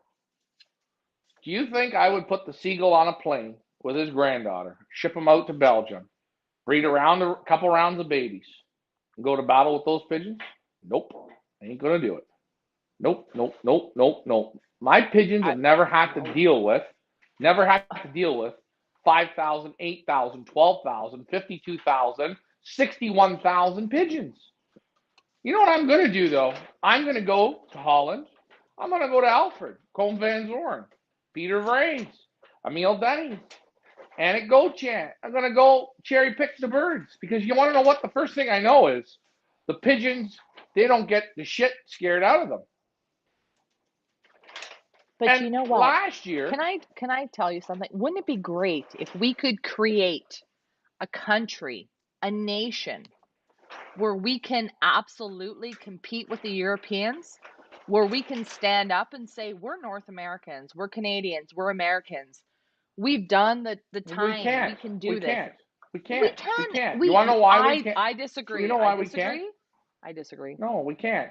We can't because the members that have learned how to fly here in a meeting that I had, that you were there, I said in Portugal, they fly 61,000 go up. And the first thing was we're not in Portugal. So we've already limited our pea-sized brain to get smaller. No limits on shipping. Ship as many as you want. Make specialty races, small groups of birds, different things. Get the numbers up. If you put, Leah, put it this way. You put the Salem's, 1,100 birds. You take the Dutch Touch, 600 birds. You take Rick's Fife, 600. We're at 2,000. Our trip down fall over 200. And then we add everybody else and in between on. We may get 4,000 pigeons. Now, guess what? Now, we're starting to race pigeons. And you know what? We do that for 5 to 10 years. And we quit the bitching and the whining and the squeaking and all the crap in between. We turn the screws a little more. And you know what? We're going to start getting somewhere. But right now, hey, it's laughable. There's a club. It's called the Pioneer Club. I think you should join. Because quite frankly, I'm joining. I'm tired of going to Europe because I've been to Europe with Ryan. I've been to the pigeon shows with Ryan. I'm tired of people looking at us, North Americans, Canadians, American, and laughing and saying, you guys don't raise pigeons. You guys go for lucky holidays on the one-lofts. I'm here to change that. Throw him in the boiling water. He jumps automatically up. Put him in the cold water and slowly turn this stove on. You'll cook them. Slowly get cooked, he'll die. Hey. Slowly polluted. Hold on. Here, get a load of this one. Ricky, I don't know what he did, where he'd been, or where he'd come from, but LMR gave us a good point, Leah. Take 2 pots of water, okay, on the stove. Have this pot boiling hot. This pot, no fire underneath, cold water. Take the frog, put him into the boiling water. As soon as he hits it, he'll be out. He'll jump 17 feet. Yeah. Now the pot that's cold, put him in. He'll go and sink to the bottom or whatever he does and turn the heat on. Slowly, warm it up, slowly. He will get cooked. And in North America, that's what we've done. We have had the pot off. We've all got into the water, and we turn it on slowly. And we all pollute it with our Mickey Mouse North American shitty flying ideas. Okay, so we have a good point from Scott Reed. We can't hear him, so tell him to just stop. We can't hear him. Scott Reed says the Belgians and the Dutch fly on a golf course. Flat. Our birds have a more challenging course. Wait till I tell you where those European birds all came from. The UK, because the Germans and the Dutch and the Belgians. In the war, I know, in the war. Now the fight is on Popes. Okay. All right. Well, I understand that. We can go argue, blah da dee dee, and they're on a golf course, blah da dee da, and the pigeons got to fly over the water, la da da da, and all that stuff, eh? But I'm gonna still tell you. I'll pay for if you're so confident, and I'm not saying you, Scott. Anybody. I throw this to Rick Fife because Rick said it, right? You go to Europe and you flat out dominate them. Okay? You dominate them, and you got 3 years to do it. Dominate them so bad that they banned you. Dominate it that bad. And your first auction on whatever big auction site you go to, I claim all the money and I will pay you $1 million up front. But if you can't do it, you owe me $3 million back. And all I'm going to take is your auction money. I know Belgium's a golf course. It's flat. It's windy as hell there. Yeah. Ireland, they got the water. They got sprint races. Every course is different. Our area is so tough because it's so spread out. You know what? It is what it is, what it is. Everywhere is not the same. But I'm going to tell you, if you want me to bring Alfred Colm Van Zoren here, in 3 years, I guarantee you, he'd be right at the top, just smoking it. And you know what he'll be doing? He'd be laughing. The only guy right now that I know that I would take to Europe to play, there's only one. Leah, do you know who that is? Gallo Loft. Guido Madruzin, nice to see you on. He says he has to respectfully disagree. They, the Europeans, are good in their way. Their way there. We are good here, 2 different courses that need different pigeons. People have to realize that different scenarios, a good pigeon that flies in Europe may not be worth a damn here, especially on the East Course. Also, a super pigeon is a super pigeon, regardless if it flies against 500 or 50,000. Also, Belgium and Holland combined are as big as Southwest Ontario. Have not seen all these super imports set the world on fire here yet. And he did yet with exclamation marks. And I will say to you, Well, Guido, let me ask you. wait, Hold on. Yeah, I got to ask you a question. Hold on. I got a question I got to ask you. His best pigeon. Hold on. Guido's best pigeon. This is simple pigeon talk. Your best breeder came from a guy from the UK. Alistair Hogg. Hell with that. Crap. No good. Reset. Recalculate. Let's use Mike Gannis. He bought 46 first national ace winners. They bred all supers except for 2. And this is when me and Mike were pretty good, I believe, right? Never disagreed on national winners. Still to this day, some of the best pigeons and caps down here, it's okay. Still to this day, it's setting the world on fire. Those pigeons. You let out 500 pigeons, that means there's 5 maybe good ones. You let out 50,000 pigeons, what is there? 50 to 100 real damn good ones. Then it comes down to the man that tunes it up. Then it comes down to the wind, blah, blah, blah, blah, blah. Blah, blah, blah, blah, blah. Blah, blah, blah.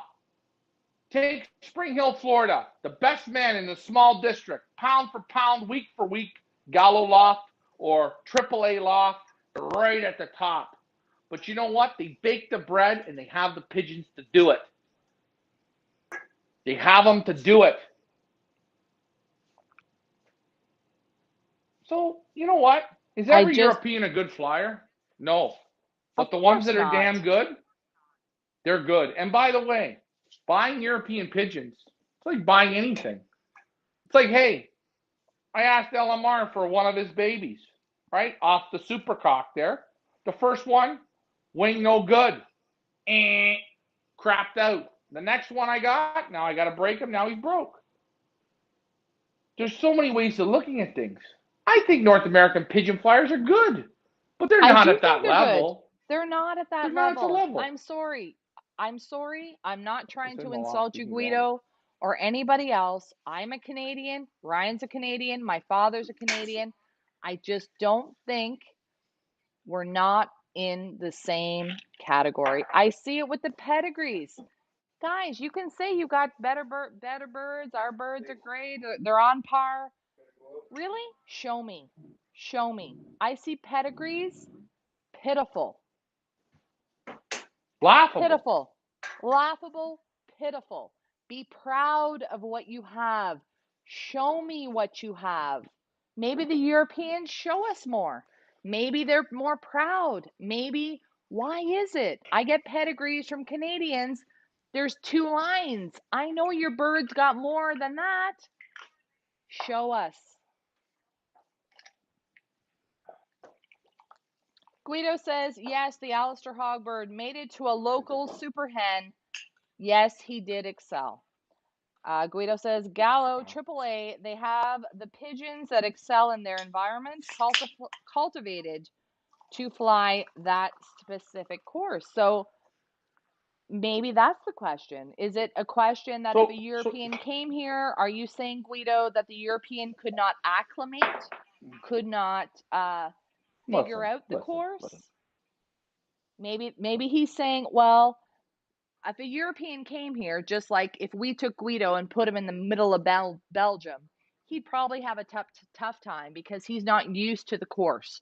So at what point do you think that you would acclimate and your pigeons would acclimate to the course? I just feel the Europeans are just better at it. I just feel that they are. Listen, you go for the best.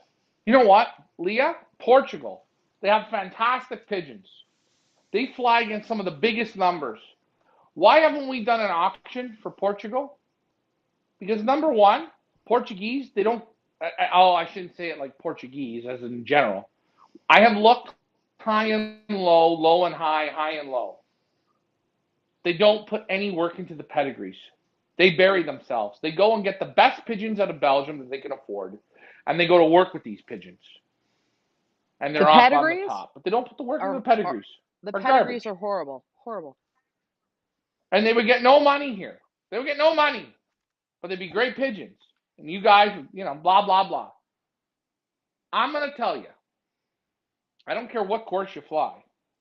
You want the best pigeons, you get them from Europe.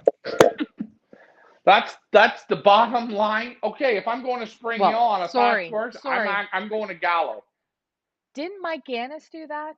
How many European breeders have you been to have told you, oh yeah, Mike Gannis was here 3 years ago. He buys our birds. We never hear about them again because he changes the names of them and sells them as his. Is that not what he does? Sure. That's right. And we've not heard it from one breeder. We've heard it from many European breeders. Hey, you take a look at Eugene Stable. Ask him. Bought birds, never heard again. Bought National Aces, bought this, bought that, that. Not heard again. Look at Wolverine. Where did he come from? And I'm not throwing Mike under the bus, guys. The man knows where to go to get the pigeons. Look at Big Andy. He's touting. I'm not throwing him under the bus. Look at Colvinbag. But however, I get thrown at me. The only reason you get that money on your website is because you market. That's the only reason. The birds are worth nothing. It's because you're marketing. What do you think Mike Gannis has been doing the last 10 years? Take a good hard look. Hold on a second.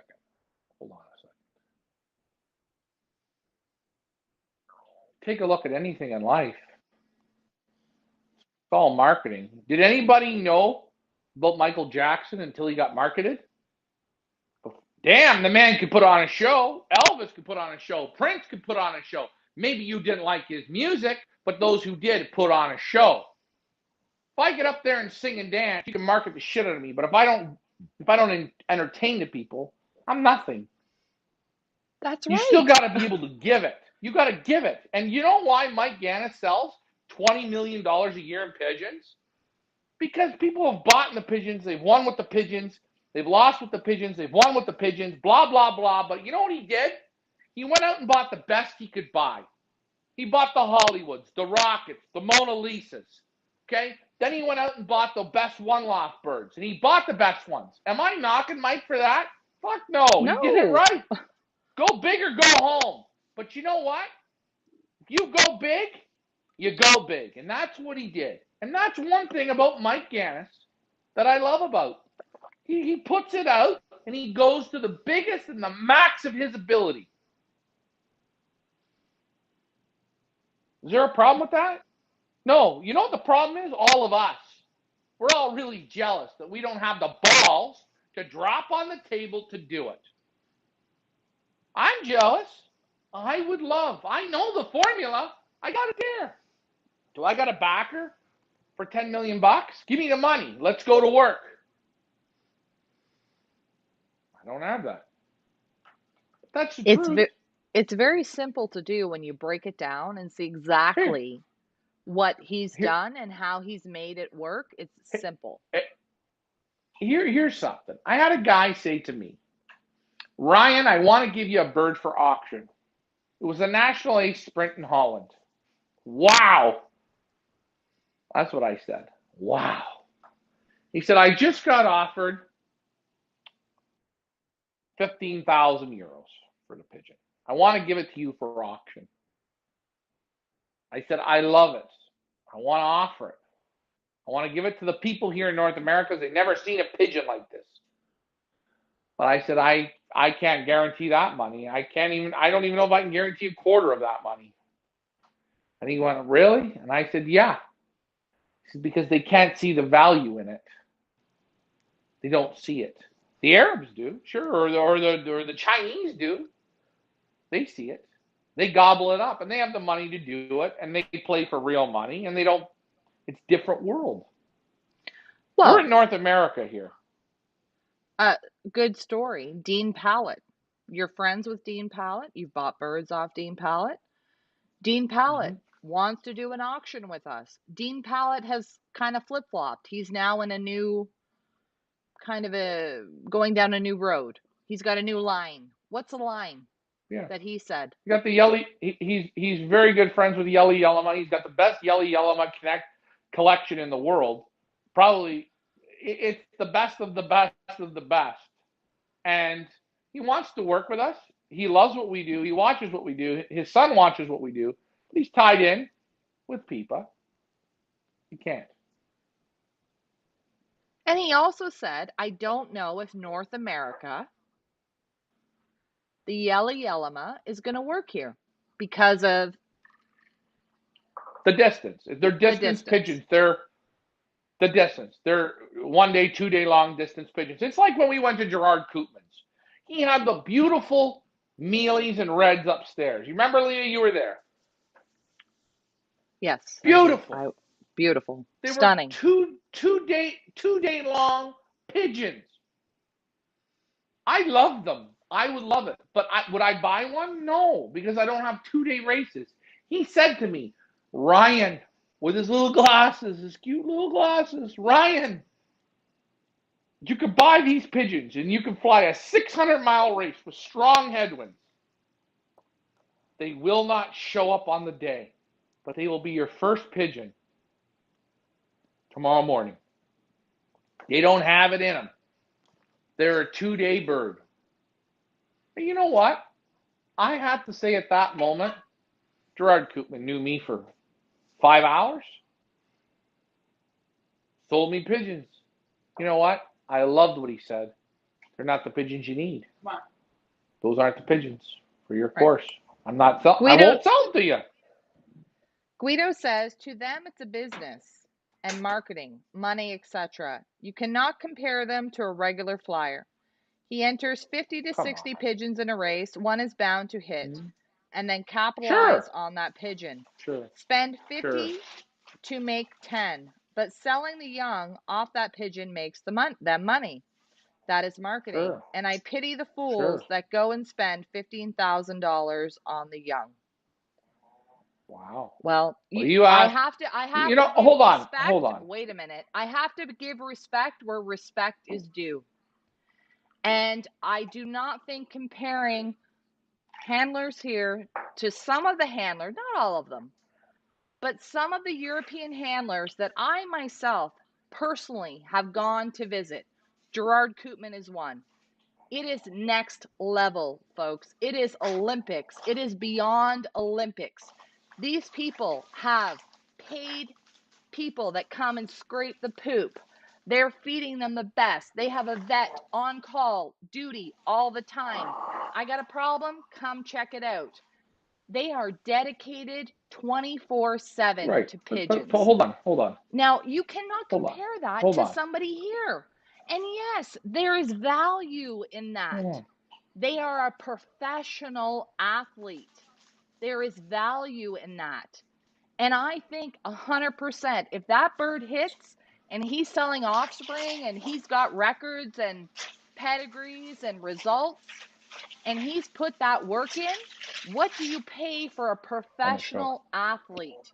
What does Michael Jordan get per year? I disagree.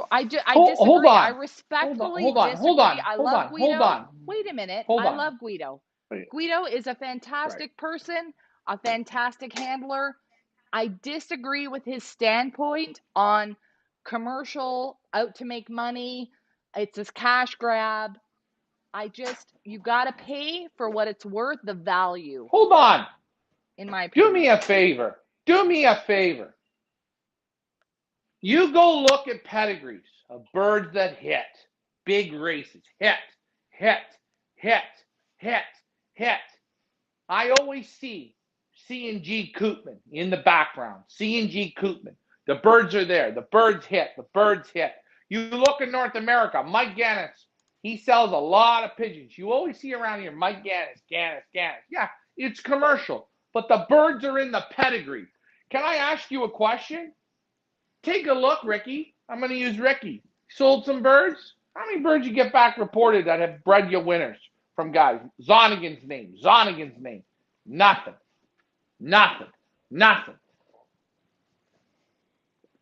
Gerard Koopman, he markets. Marketing lasts that long. But his results keep going. And yeah, he puts 50, he puts 60, he puts 80, he puts 100. He does do that. He does. But he's earned his way to get to there. Marketing take Eugene Stable. You take Eugene Stable. Eugene Stable, take a look at him. He's a superpower. He doesn't market. I bring Eugene Stable to Canada. Guido, I put him right beside you. Eugene, in your club and combine. Mercy. Well, I'll call him Mercy Law. Because you know why? He doesn't market. He doesn't do squat. What does he do, Leah? He beats the shit out of everybody.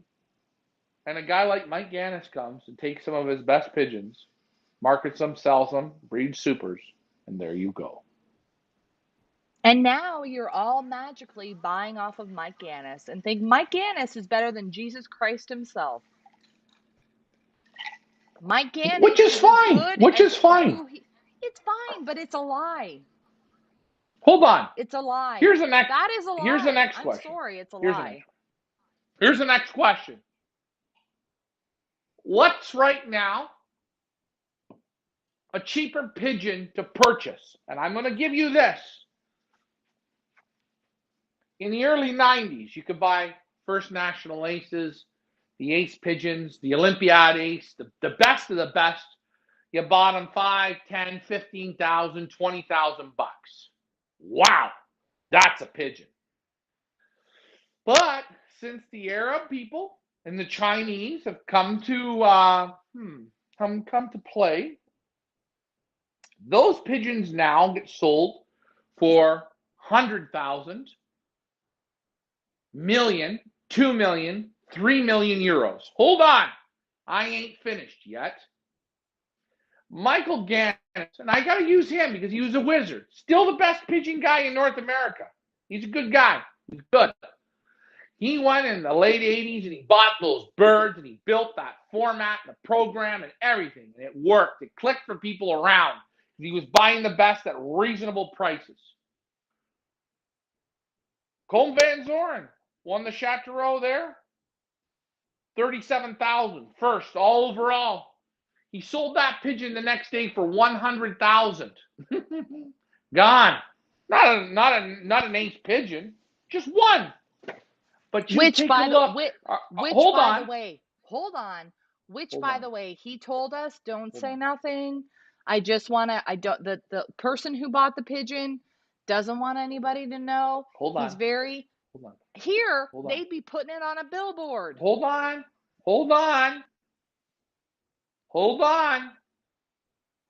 What do Europeans think of one-loft racing? They think it's a holiday.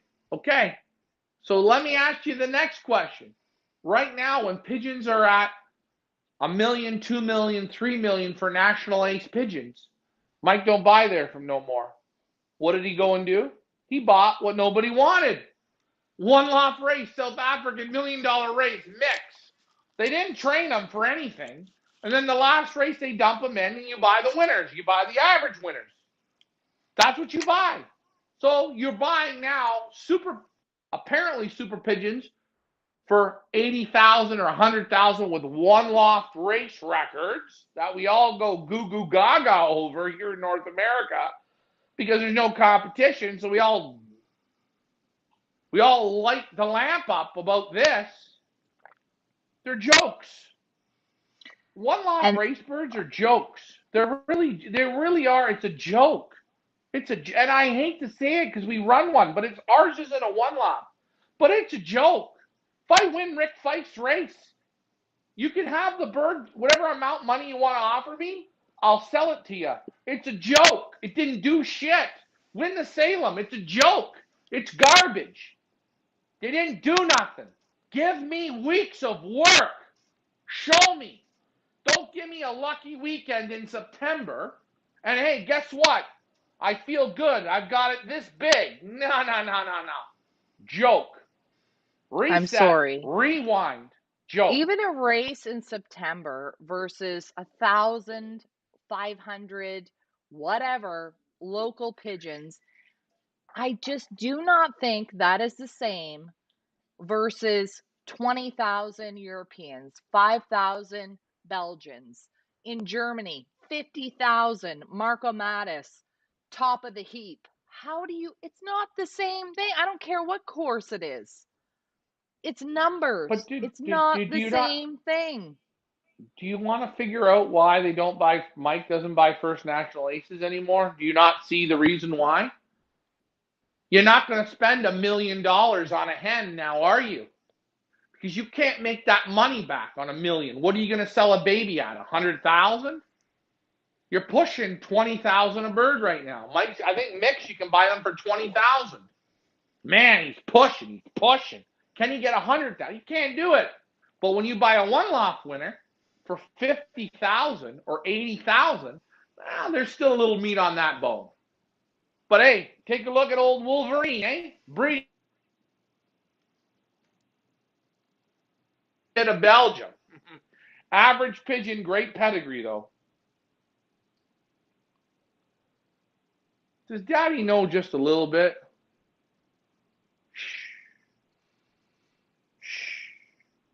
It's okay. Thank me later.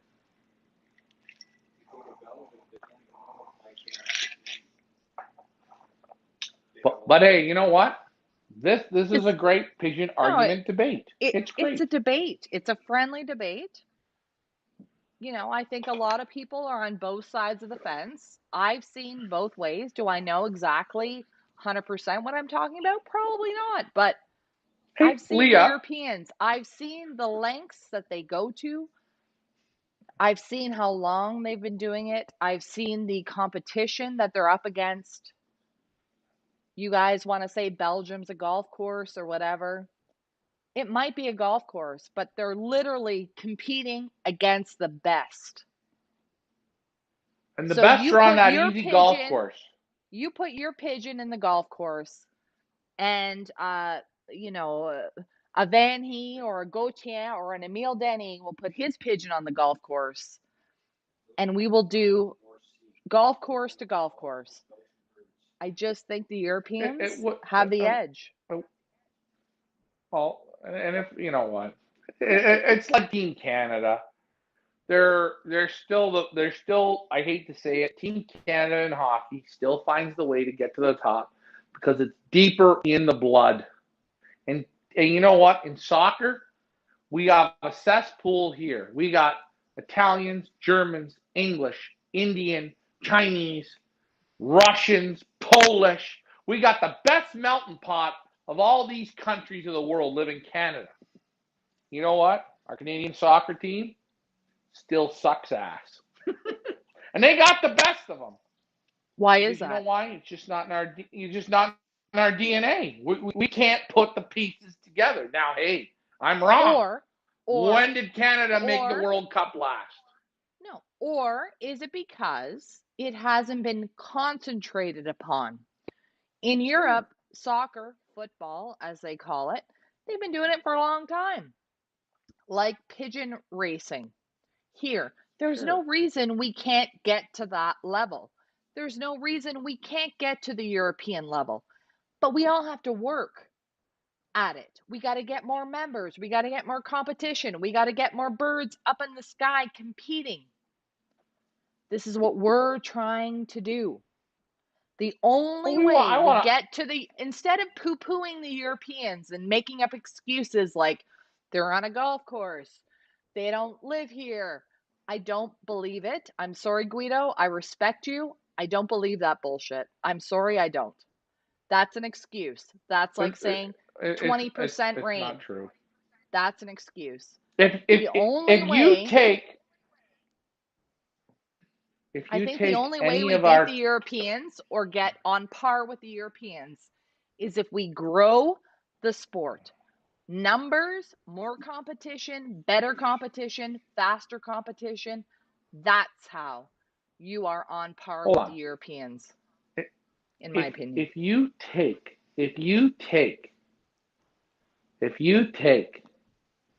the best Canadian flyers, put their pigeons on a plane and send them to Belgium, send them to Europe, put them up for sale. But you have to do the pedigrees and you got to be honest. Your club wins, your combine wins.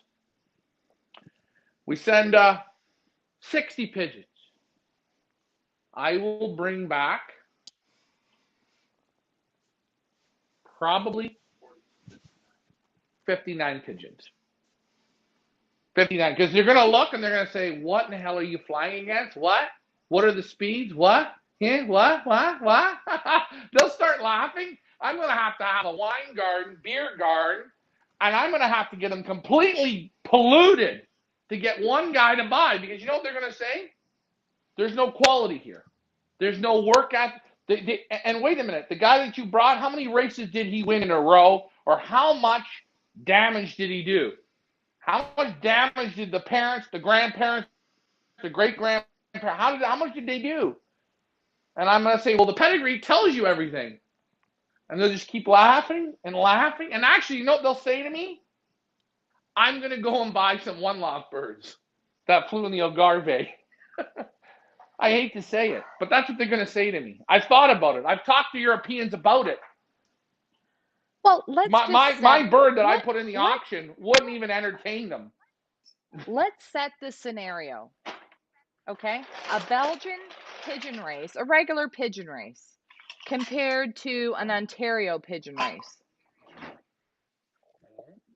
Same day, same weather conditions, same everything.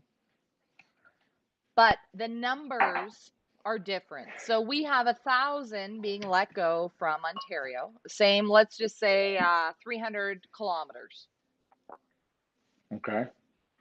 Or 100 kilometers. 100 kilometers. However many miles that is. 50, I don't know, whatever. Whatever. So you're say 100-mile race. 100-mile race from Ontario, from wherever. Somewhere in Ontario, an Ontario combine, and a Belgian combine. where they've got 5,000 birds. I'll take the Belgian combine in about But where do you 0.4 think seconds. where is it more difficult? Ontario or Belgium? Yes, Belgium. Belgium is more Belgium. condensed. Belgium. Belgium. And yes, they Belgium. don't have to fly, you know, whatever. But you got 5,000 Belgium. birds trying to figure out where is my Belgium. home, as opposed to No, it's not even that. Ontario, where you have 1,000 No. spread out everywhere. Where is it more difficult? Hold Belgium, on. obviously. Hold on. No, that has nothing even to do with the amount of pigeons. You could just say it's the better pigeon men. The pigeon men that know how to tweak the pigeons. In Canada, they don't have the same style of pigeon men. I know there's pigeon guys here. All they care about is going to the club just to put the birds on and insult people. They make excuses before they go to the race. I mean, hey, I had Ulrich Lemons here in Edmondson Hansen. I never brought one bird out from my loft to show them. Do you want to know why? My answer was in my brain, I don't have a pigeon worth showing them. Embarrassing. I don't. Right? It was embarrassed. I was embarrassed. Right. And if Xavier or Emil come, they will come. They can have a barbecue here. I won't bring out one of my pigeons because not one of them could scrape their loft. And by the way, if I took them to anyone else's place, not one of your pigeons could do it either. That's the truth. And I've been there and I've seen it. We want to change that, and that's why we're doing the Pioneer Club and the One Loft race and this and that. We want to make it better here. We want to be on par with the European. There's no reason why we can't be. It's only in our mind that we can't be. But we're, and this is the thing. I don't know how we got into this rabbit hole of raving and whatever.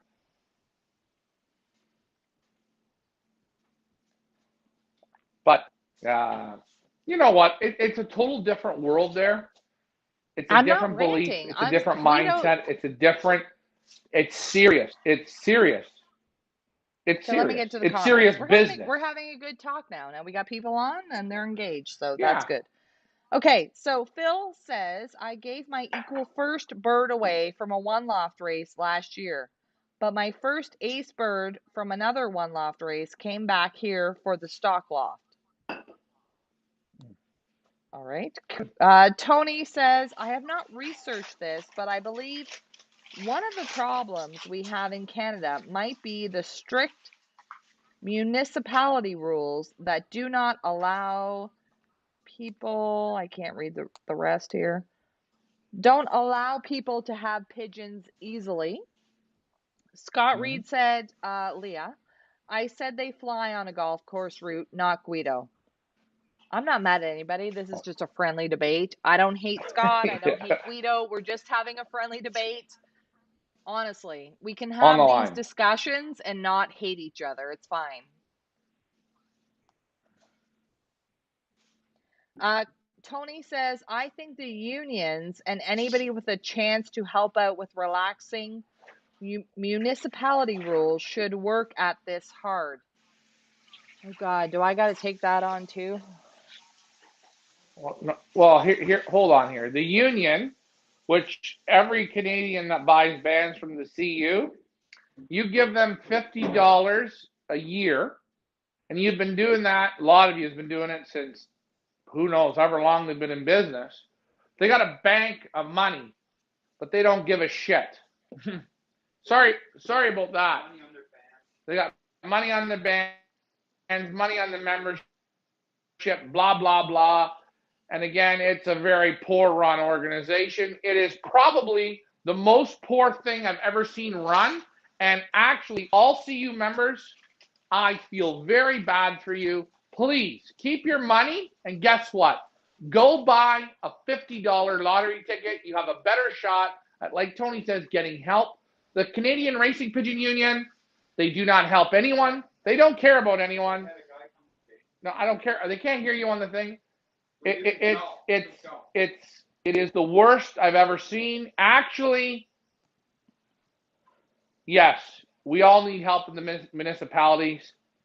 We need to get a lawyer. We need to help. We need help. But our union is, or not my union because I've been banned from it. It needs to be closed down because it's not a union. It's crap. And by the way, for those of you who say I'm a ship jumper, there's no ship in Canada to be on because the Canadian Racing Pigeon Union ship, it's not a boat.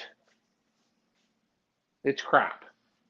It's So like I'm not one on of a ship those. there. It's I'd like love to one be of a part those of a pool. union. It's a pool noodle. It's a pool noodle. Yeah, pool noodle. Only one can float.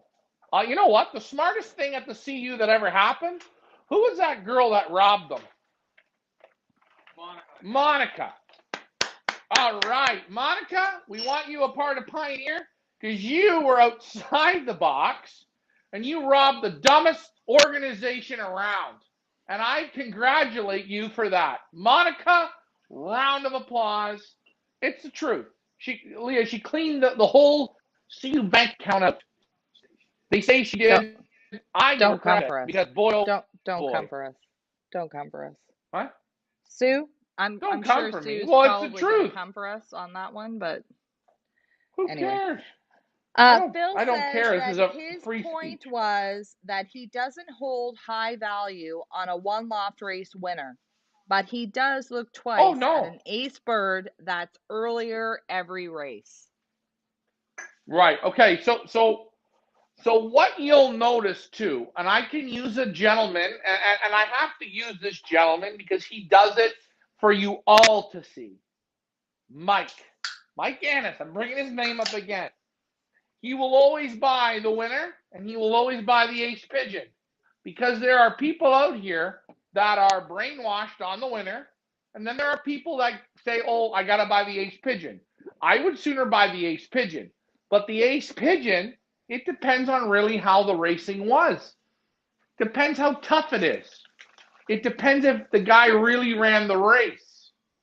And being a one-off race manager, remember, if I don't show you nothing and tell you they went to 100 miles, and tell you they went to 200 miles, and tell you they went to 300 miles, and I only take them 20 miles and let them go and make you all think that, well, you're basing your opinion on what?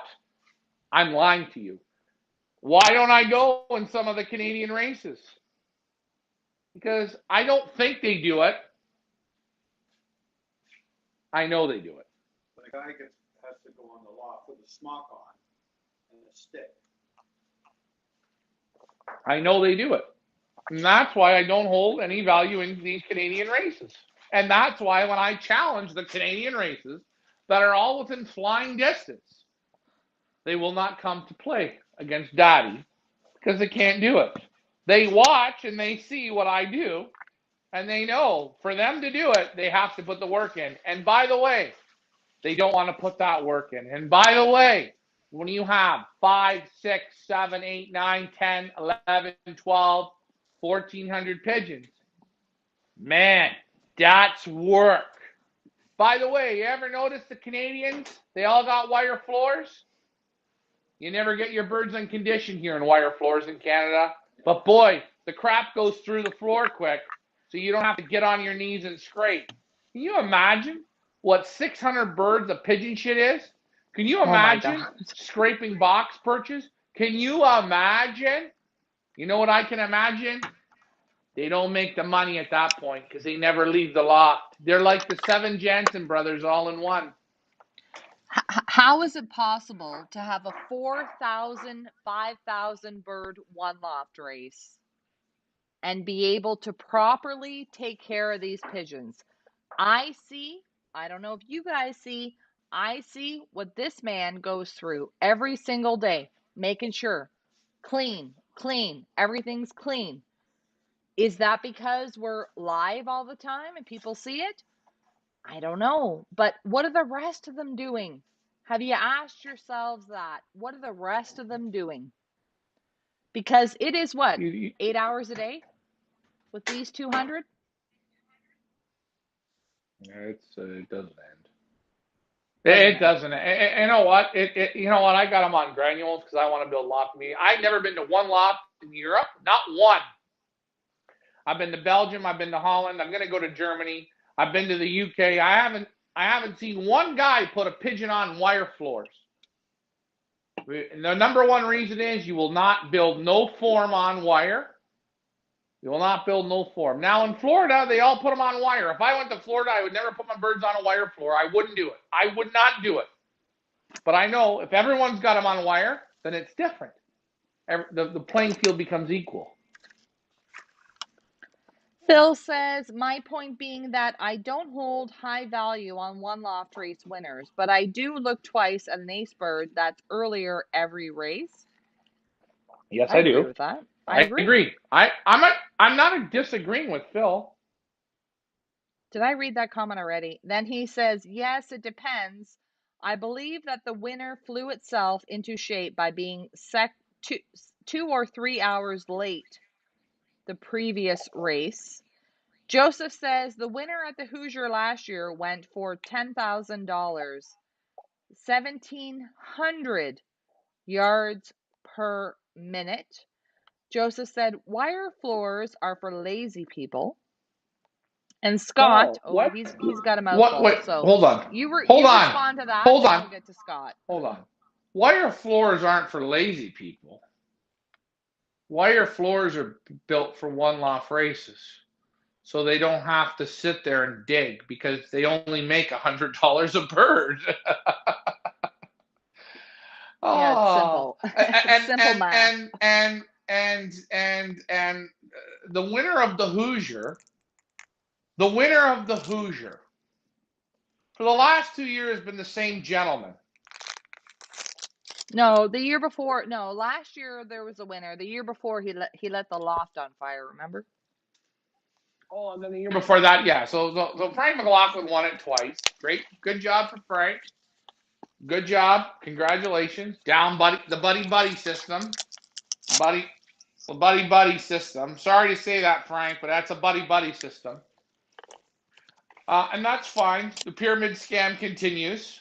We've all got drama. The saga continues. And now, Leah, you want to hit me up with what Scott's got to... Well, you want to hit the audience up. Not what I got to hit Scott up. Go ahead. Scott says, Ryan, Michael Steverlink, Belgium Royal Circle. I got to scroll here. Hold on. I got comments coming in and I lost my spot. Okay, Ryan, Michael, whoever from the Belgium Royal Circle came to visit me at my loft on Cape Breton Island, handled my birds, and picked out 4 birds that he said he would definitely take back to Belgium.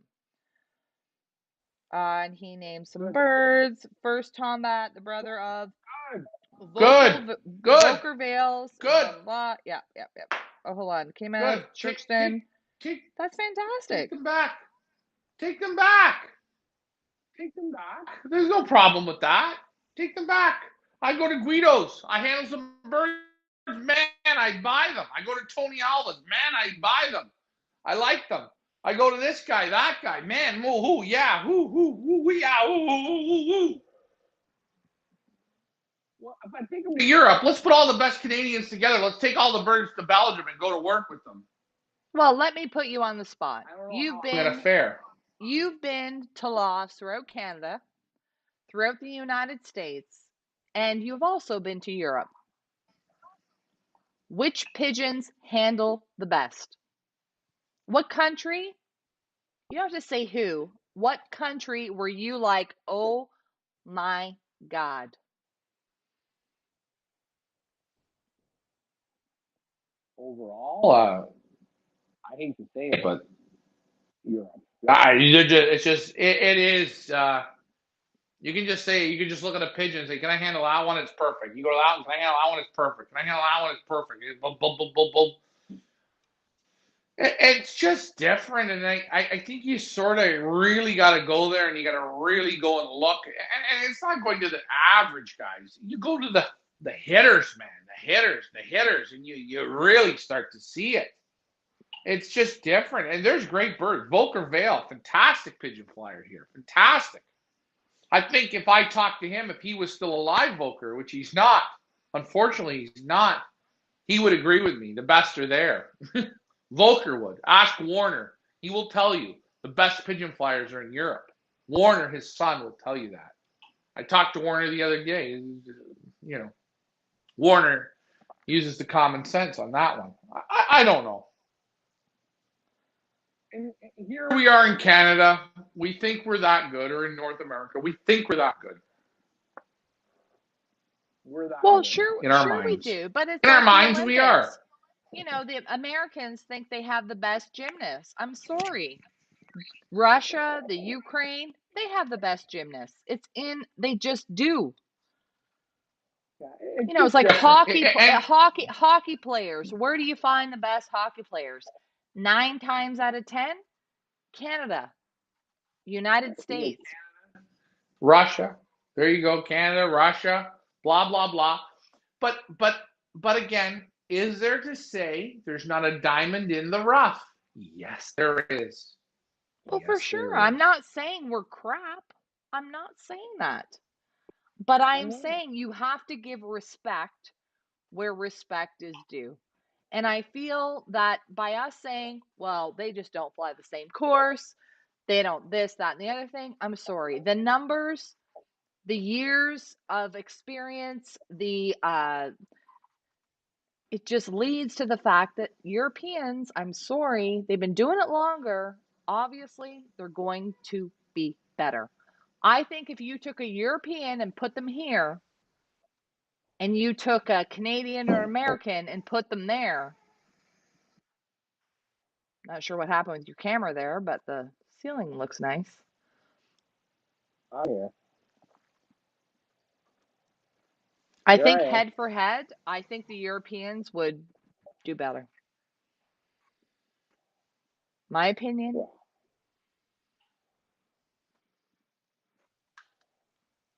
That's a good opinion, Leah. And as we say, how do you say this? It's not as we say, but I think we got on this because I said about try Rick it. Fife. I wasn't trying to insult Rick Fife. I was just saying, based on what I've seen, the numbers, the paperwork, the results, I feel that Europeans are just more experienced, they're just better flyers. I just feel that. It's just different. It's just different. If I'm gonna go build a soccer team, I'm going to, Portugal. I'm going to Italy. I'm going to Well, why is it Germany. I'm going to, bad if I say Europeans are better pigeon flyers, but if I would say Europeans are better soccer players, people here would be like, "Oh yeah, yep, you're right." Well, that's just because we're not on a soccer show, and pigeon I'm not trying to flyers hurt are people's all very proud. feelings. It's the truth. That's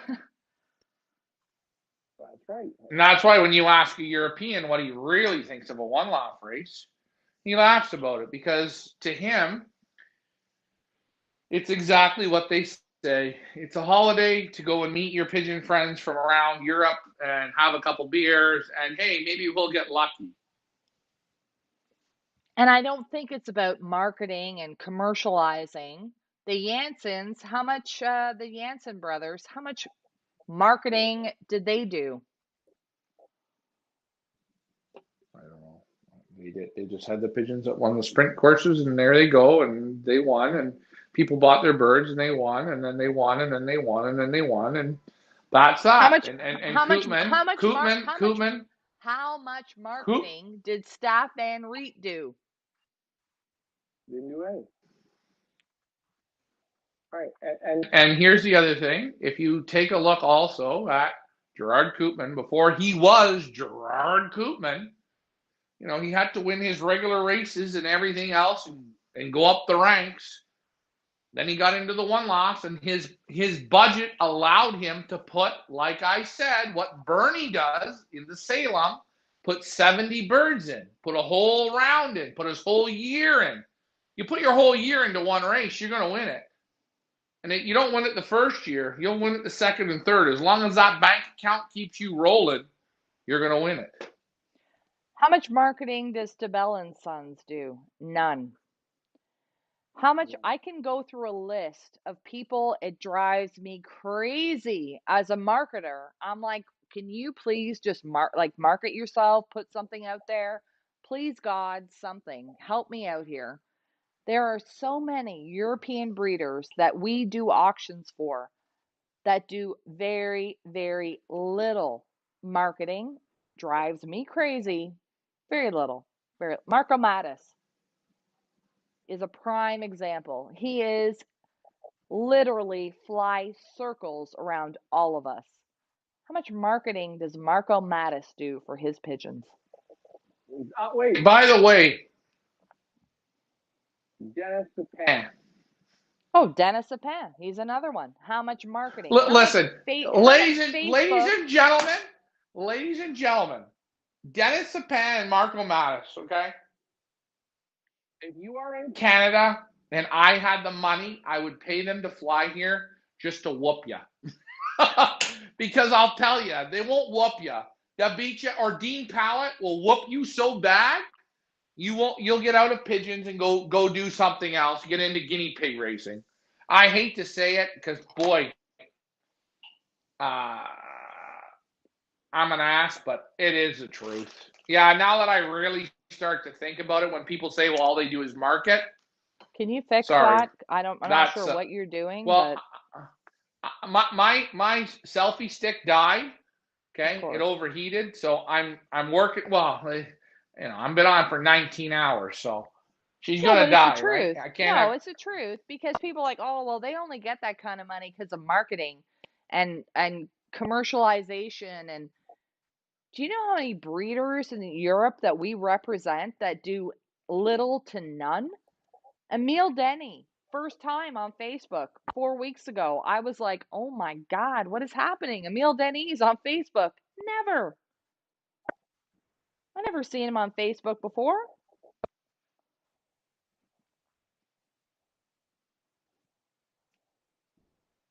I don't know. Are you back? Are you not back? Oh, I'm back. I'm holding now the thing. I'm holding everything. Dave Crozier, where have you been? He says great pigeons will sell their self. Will they? Would you know about Eugene Stabell? Would you? No, just a minute. Don't. No. Just a minute. Dave Crozier, how many in your loft right now? How many pigeons have you bought from us that you had never heard about? Fanciers you've never heard about, whether it be Anik Gauchien or I don't know. I can't remember who you purchased from. Had you ever heard about them before? No. Why? They need some tools. Some of them don't have the tools to be able to do what Mike Gannis does. And that's why people who are like, oh, you're just commercializing things. You're as bad as Pipa. You're horrible. You're ruining the pigeon sport.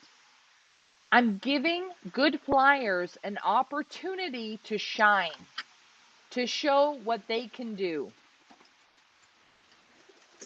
And I don't feel that's a bad thing. I don't feel it's horrible. I feel I'm trying to make you guys here, us guys in Canada, better.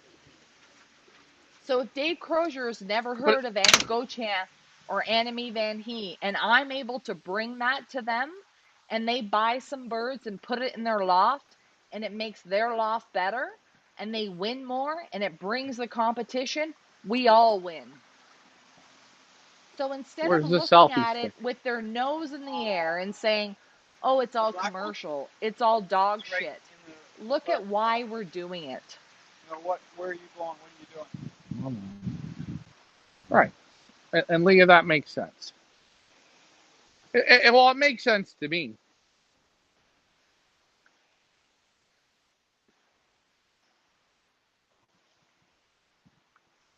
Tracy wants to know if guinea pig racing is really a thing. I'm sure it is somewhere. Yeah, it is. They eat them. In one of those foreign countries where we got probably COVID from, they love Brian says this show is the longest show of the year. It might be. But literally, once we shut the show off, this is what we talk about all the time anyway, so we might as well just do it on camera. Oh wow. We're No, but doing it, it folks. We're drives giving it me to you. crazy. It drives me crazy when I auction off birds and people are like, oh, that bird only got $1,000 because you did the marketing. Or, come on, people. Hey, can I imagine you? First day sprint pigeon from Netherlands, right? I have it on a plate. And I'm telling the guy, wow, the money you got offered, I would take that. I don't think I'm going to get anywhere near that. You know what the guy says? Yeah, but I want to give it to you. I want to give the best. I want to really blow their socks off. And you want to know what? When I hear that, and then I hear what Canadians think, oh, they're just marketing. Please don't give me the bird, sir, because they don't Oh, respect it that style of pigeon. drives I me don't want, crazy. actually, yeah. You put it It on a plate, drives me crazy and that they the don't like same it. people that will knock us for marketing are the same people who will go to Mike Gannis and buy a $5,000 Hold on. youngster. What is it you Or, think he's or, doing? He's marketing. or the same person who knocks us for marketing has their own website, gets 2 logos or 3 logos made for their loft. That's called We got some marketing. we got lots of comments here. Brian That's says called you have marketing. to either see people like yourselves that care about the sport and care about great birds, or you have to do a lot of research and a lot of different races to educate yourself on where to find great birds.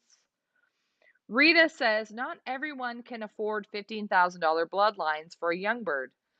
So it will take 10 years to gradually build, like Ryan said, and maybe Canada will never ever catch up to the Europeans. Well, no, we can't catch up because we've already pigeonholed ourselves into the corner. We already made our excuse. We already admit that we're actually better than them, and we're really, I'm not yeah, giving up. we really are. I'm not. Listen, if we're gonna give up, we might as well pack this shit in. Pack the auction site, the feed store, everything else we have going, the lofts. If we're never gonna be as good and we're going to say, oh, boo-hoo, we might as well just stop. No, I'm not here to stop. I'm here to get better. The way we get better, we evolve. Better one loft races, better birds that we're able to have access to, better races, better training, learning how to medicate, how to treat, what products to use. It's a circle. We all have to help each other, right? We can't just throw our hands up in the air and say, I lost 14 birds last week, I'm done.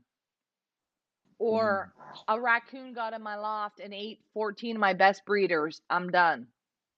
Or the wind Okay, doesn't we play for have to me, keep or I can't afford, right. or take your excuses, park them, stop them, and guess what? Raise your game up to another level. And the guys that win, they seem to find a way to get to another level and another level and another level and another level. And that's why we knock guys like Mike, Koopman, whoever it is, the big guys. We're all knocking them because they went to another level that we can't try to get to because we don't want to really get to it. And when you want to get to that level, you raise yourself up to that level. You find that way within you to raise up. Mike Gannis is like my marketing idol. He took nothing, dog shit, and turned it into a multi-million-dollar mind F, where everybody in America thinks he is better than Jesus Christ. But we know who the disciples are. We've gone to Europe. We've learned through the grapevine. Mike Gannis has come here. He's taken my best breeders. He brings them back to America, changes their names, breeds out of them, and sells $5,000 babies at a pot. That's okay. He did it. I applaud that. He's a marketing genius. And he got the results. And he got the results.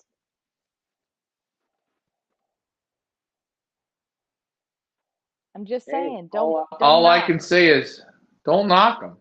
Hey, I would love to be him, man.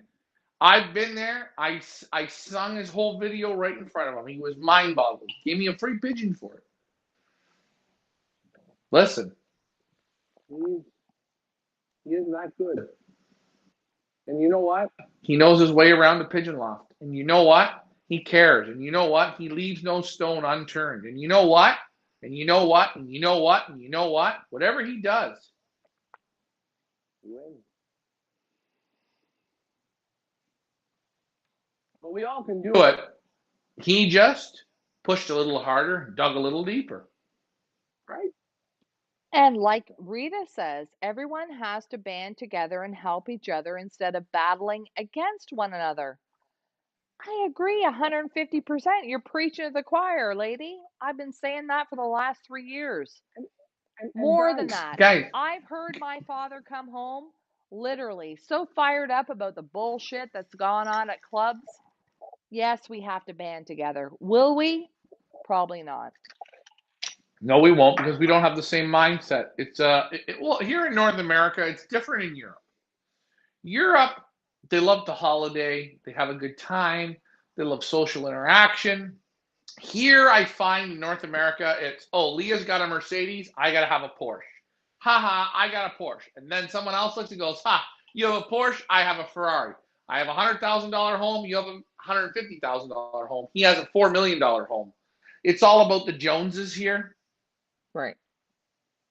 I just find it, but that's a me thing. I'm looking at that probably wrong, but that's what I sort of noticed. How many European lofts did you go to visit? How many of them talk shit about other lofts? honestly, I haven't heard one. Not one. not one. No. Literally not one. I mean, it is pretty remarkable. Even in all the pigeon shows. I mean, the pigeon show in Poland, they were all wasted.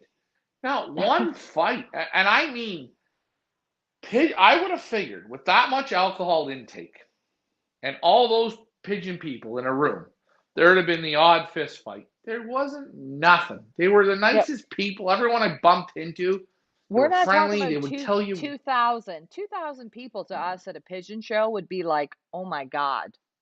We wouldn't know what to do with It'd be like I ourselves. won the Stanley Cup. 500, I would be mind boggled. We're talking Listen, about I went to the Kentucky. 50,000. Listen, I went to the Kentucky Pigeon Show there. The big woo, right? Right? Get a load of This one. I had 100 baskets for sale. It was a fucking joke. They told me I wasn't allowed to sell my baskets, and I paid for a double wide booth because why? What's the twit there? What's their name? It wasn't Jeds.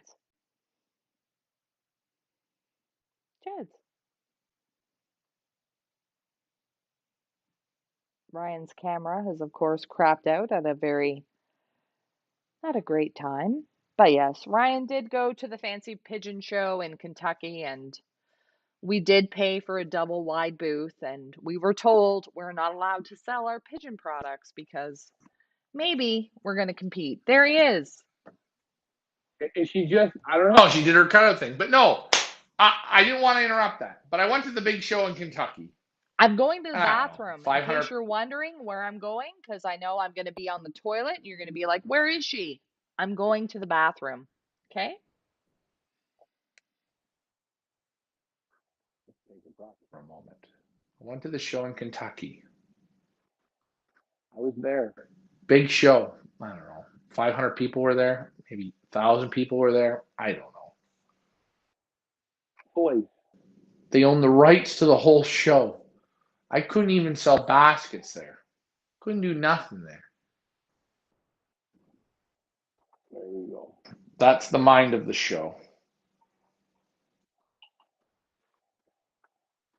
That's the mind Of the show. small minds. Nobody can Succeed. Just small minds. They own the rights to the show. You can't even sell a basket here. You can't have baskets on display, and if someone wants them, just sell it. No, that's not allowed. I paid for a whole booth, a double wide booth. And by the way, the show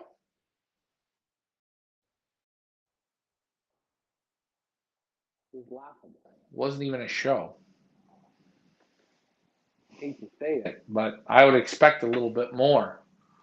Been to different Ones in Europe, it was And I never seen a show that has a rights to only one seller. One. One. If we do a pigeon show, if the Pioneer does a pigeon show or like maybe an expo, everybody's loud. Yeah, we're gonna Allow Baden, and we're gonna allow Edwards, and we're gonna allow all the ones that sell against us. Go ahead and sell.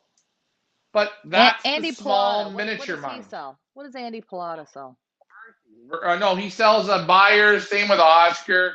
Yeah. Come on down, and that's fine. But that's equal. Is that equal rights, or I don't know what the hell that is? But I mean, I went to that show in Kentucky, and I say once I seen that, and I seen actually the expo, and it's a big room, and it looks like they put about as much work into it as a 4-year-old would.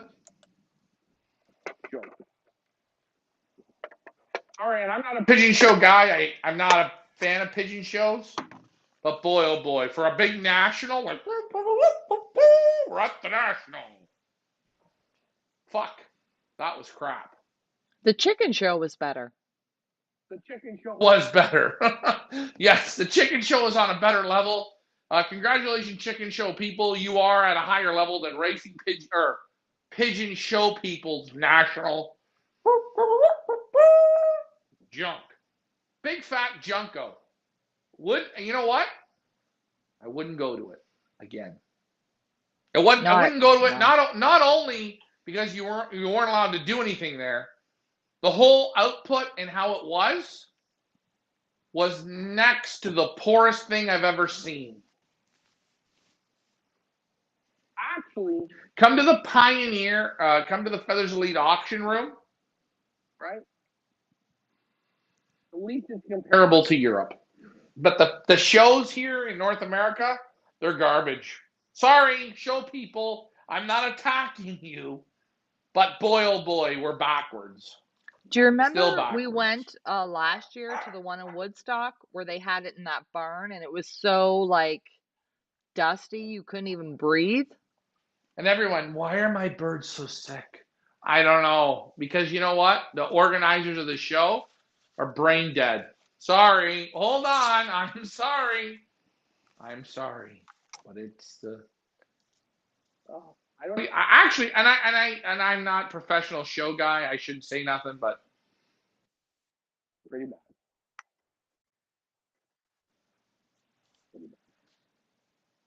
You know, we have to start thinking in a different mindset. These aren't barnyard animals. They're thoroughbred athletes, whether it's show level, race level. Give the pigeons the respect they deserve. Putting them in a dusty barn, to me, if the Europeans came here, I'd be embarrassed. yeah, well, you know what, Leah, you can't, and it's a lot of the time, I don't know. It's just this is just a different thing. It's a different beast, and we're not getting down that road. We've gone down it enough. No, I'm not getting down that road. But then you have people saying, like, you can't compare, like, we're just different course and it's a different course. It's a different respect. It's just different mindset. It's a different everything. Yeah, It is definitely different. It's different, and that's what makes this sport so great. We can agree to disagree, and we will always do that. But I'm going to tell you one thing. If I want to go play hockey, I go to Canada to pick them. Then my second pick would probably be Russia or United States. And if I want soccer, I go to Europe. Can probably go to any of the countries to find a real good team, put them together. Italy, England, Portugal, guaranteed. Germany. I don't go to Canada, and I don't go to the United States. Well, you're a prime example. You played soccer in Canada your whole life. You went to Europe at 16 to play with the big boys. How were they? How were they? They were fucking intimidating. They were good. They were good. The defense were good. I couldn't tell the difference between forwards and defense. They were good. They could bounce a ball on their head a million times. They had the arrogance. They had the talent. They had the control. They had everything. They had it all. And you want to know what? They had it. All of them had it. They were damn good. They knew they were good. They were nice. They were good. And they were different. Listen, you people, you take a look at a soccer player. His name is Owen Hargreaves. He played for Manchester United. Me and him are the same goodness. He got a better agent and better breaks, and I broke down. He is only one or two or three that have ever really made anything. Wait a minute, you knew him? You played with Calgary. Yeah, he's from Calgary. He's fantastic. Really good player. He played for Manchester United. That's one of those things. And you have to have the breaks. You have to have a bit of the luck. But you take Julian de Guzman. Good soccer player. It wasn't Owen Hargreaves good. There's nobody here. I couldn't build a Canadian side. I wouldn't even try. I won't try. I will watch them on the field and they will whine and bitch and complain to each other because they all made up an excuse. My dad has a Mercedes. My dad's the owner of TD Bank. Blah, blah, blah, blah, blah. But you know what? When I went to France and I played with Marseille and I couldn't figure out why these players are so big and so this and so strong. They were my age. They were from Nigeria, and they had false passports. So I was playing against guys that were 22, and they had passports saying they were 16. Oh, really? I didn't even know that. So you play. So it's a boy playing against men. You turn those screws. And that's the truth. They have false passports. They have all different things. Because people in these countries, they crawl to get out. Not all, but you see some of them. And the people that are there, it's eat, sleep, breathe, drink, that game. And that's how it is in the pigeon game. There is nobody here in North America that eats, sleeps, breathes pigeon racing. I don't believe it. Listen, I try to. And it's very hard to keep a schedule. Just keeping the damn schedule. Schedule. You ask Europeans, they're on a schedule with the pigeon. They don't vary. Why was Volker Vale so good? He would leave a wedding to go and take care of his pigeons. Leave a wedding. So, hey, hold on. I'm in the middle of wedding. Dinner is coming. Thanks for flying with me, guys. I got to go home and feed my pigeons. Ask Warner. I'm not lying to you. Dedication is key. And the Europeans have it. It's been inbred in them. Mm-hmm. From a boy, Emile Denny, Xavier Verstrada. Those are, Colm Van Zoren. His father is a wizard. Well, his father. Wow. That is the most intimidating thing to sit there and talk pigeons with the three of them. Because, by the way, I am like the worst pigeon man when I talk to them. Like, not that I'm the worst, as in, they have something that I don't even have. I don't have it. I want to have it, and I'm trying to get it, but they have it. This is what I'm trying to explain to the Canadian American audience. And when I say the Europeans can fly circles around us, it's because you listen to them, the knowledge, you can't touch them. You can't touch them. Here's something. I was in the top 1% of Canadian soccer players. I couldn't make the Canadian soccer team because our family didn't invest money into the program, so we weren't allowed. Okay, so that's fine. So when I had my agent and when I went to go to Europe, the agent said to me, boy, your control is great. You're fantastic. Blah, blah, blah, blah, blah. Okay? Fantastic control. 10 plus. I look like a 30-year-old man controlling a ball. The agent said to me, Ryan, juggle the ball on your right foot. Bounce it. Just bounce it. Bounce it. Bounce it. How many can you do in a row, Ryan? 15. Ball fell off. Okay, Ryan, do your left foot. 12. fell off. Knee, right knee, 3, fell off. Ryan, bounce it on your head, 12, fell off. He said, when you go to Europe, I need you to be able to bounce it 500 times on your head in a row. 500. I need you to keep 500. I need you to keep it 300 times on your right knee, 300 times on your left knee, 500 times on your left foot, 500 times on your right foot. When you can do that, you have complete mind control and you've got all your angles. Okay. You got to do it now. Okay. Woo! When I went to Belgium, I played with the first team. When I did my tryout, I had the best compliment ever given to me. I'm right-footed. I can play with my right foot. That's what I was born with. I'm right-handed. I did the tryout on the left side. And you know what the coach and the general manager said? He's fantastic with his left foot. We just have a question. Can he play with his right? Thank you. I'm not right-footed, so I am better with my right foot than I am with my left. But in my mind, I focused on my left. And I did the tryout on the left. So you know what? I made it. There you go. That's a small story from me. I didn't know that story. Well done.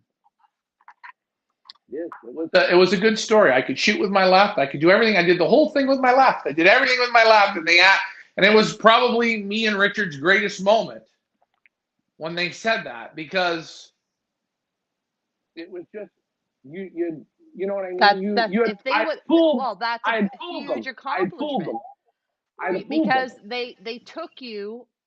They were like, man, this guy's good with his left foot. That's not even your dominant foot. That's right. But I wanting to show them, right? I showed them my weakest point, and I kept it up in the front. And you know what? At the end of the day, we said to them, like laughingly, "Oh, I'm right-footed." So whatever you want to, whatever way you want to sell the car can play it on both sides the same way. And that's what I'm saying. With these Europeans, it's different. I'm not knocking us Canadians. I think we're really good, and we have a big spread, and we have all these things. But we put ourselves into this shitty little hole where we like, oh well, and I can use, oh, Robert has 500 birds and $1 million collection. I can't beat him, and this and that and he's in the funnel and blah blah blah. Quit your whining. Go to work. Just go to work.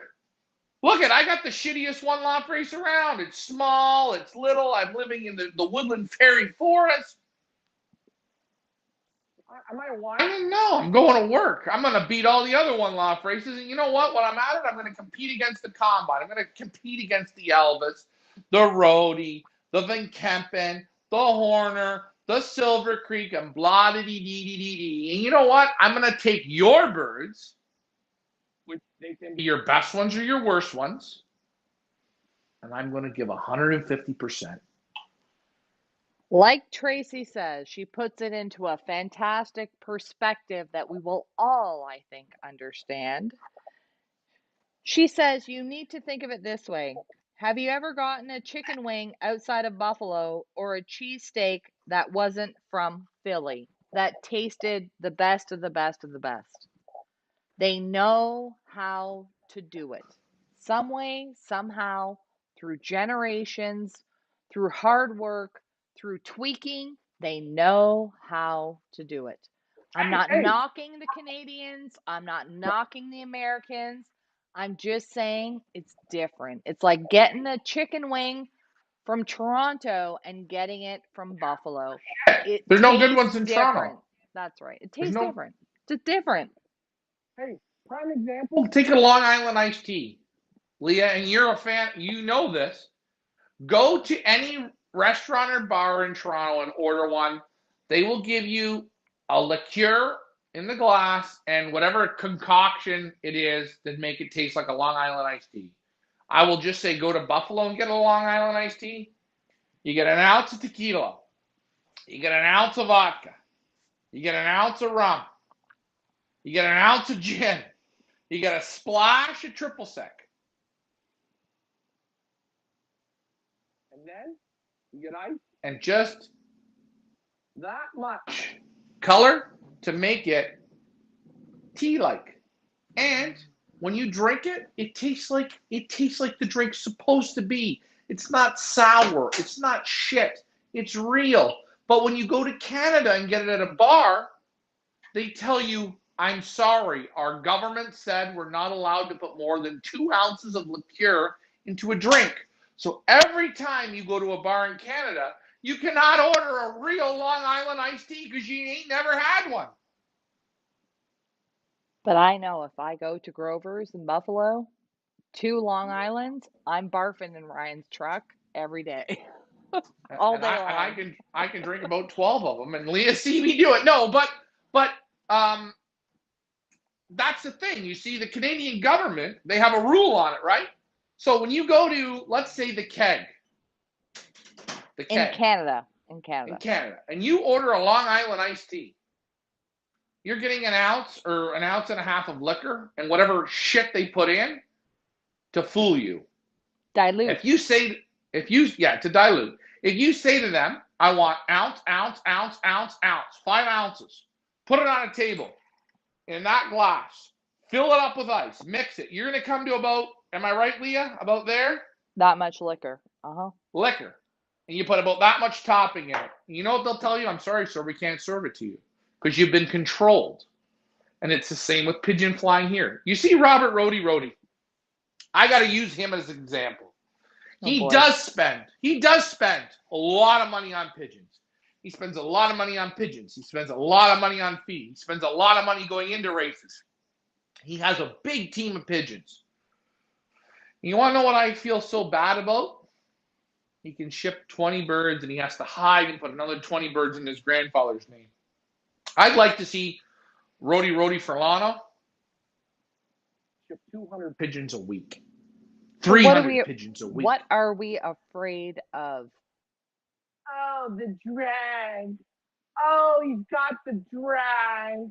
If Robert and his grandfather can't condition them right, well, you're in trouble. But if he can, he didn't beat you with the drag. He beat you because he out-conditioned you. He beat you because he outdid you. That's why he beat you. And you know what you're going to say? Oh, no, he has 100 pigeons, 40 pigeons, 80 pigeons, 300 pigeons. Yeah, but he's got them in condition. He does the work, and he spent the money. Did you do that? Do you have 20 pigeons out of super stock? Do you have 20 pigeons that you're working that you put the time and energy into? Do you have it? If you do, then don't worry. You'll compete against them just fine. If you don't, but don't. Well, then you're beat. Don't hate on him when he smokes your ass. That's another thing that drives me crazy. If somebody is putting the work and the time and the money and the this and the that, and they win, don't hate on them. Learn from them. If you can't congratulate them, learn from them. Watch what they're doing. Learn from it. Be better. Don't hate. Tracy says, I'm glad you guys dare to be different. This is the only pigeon show I watch because, quite frankly, I'm bored to death by the others. Are there others?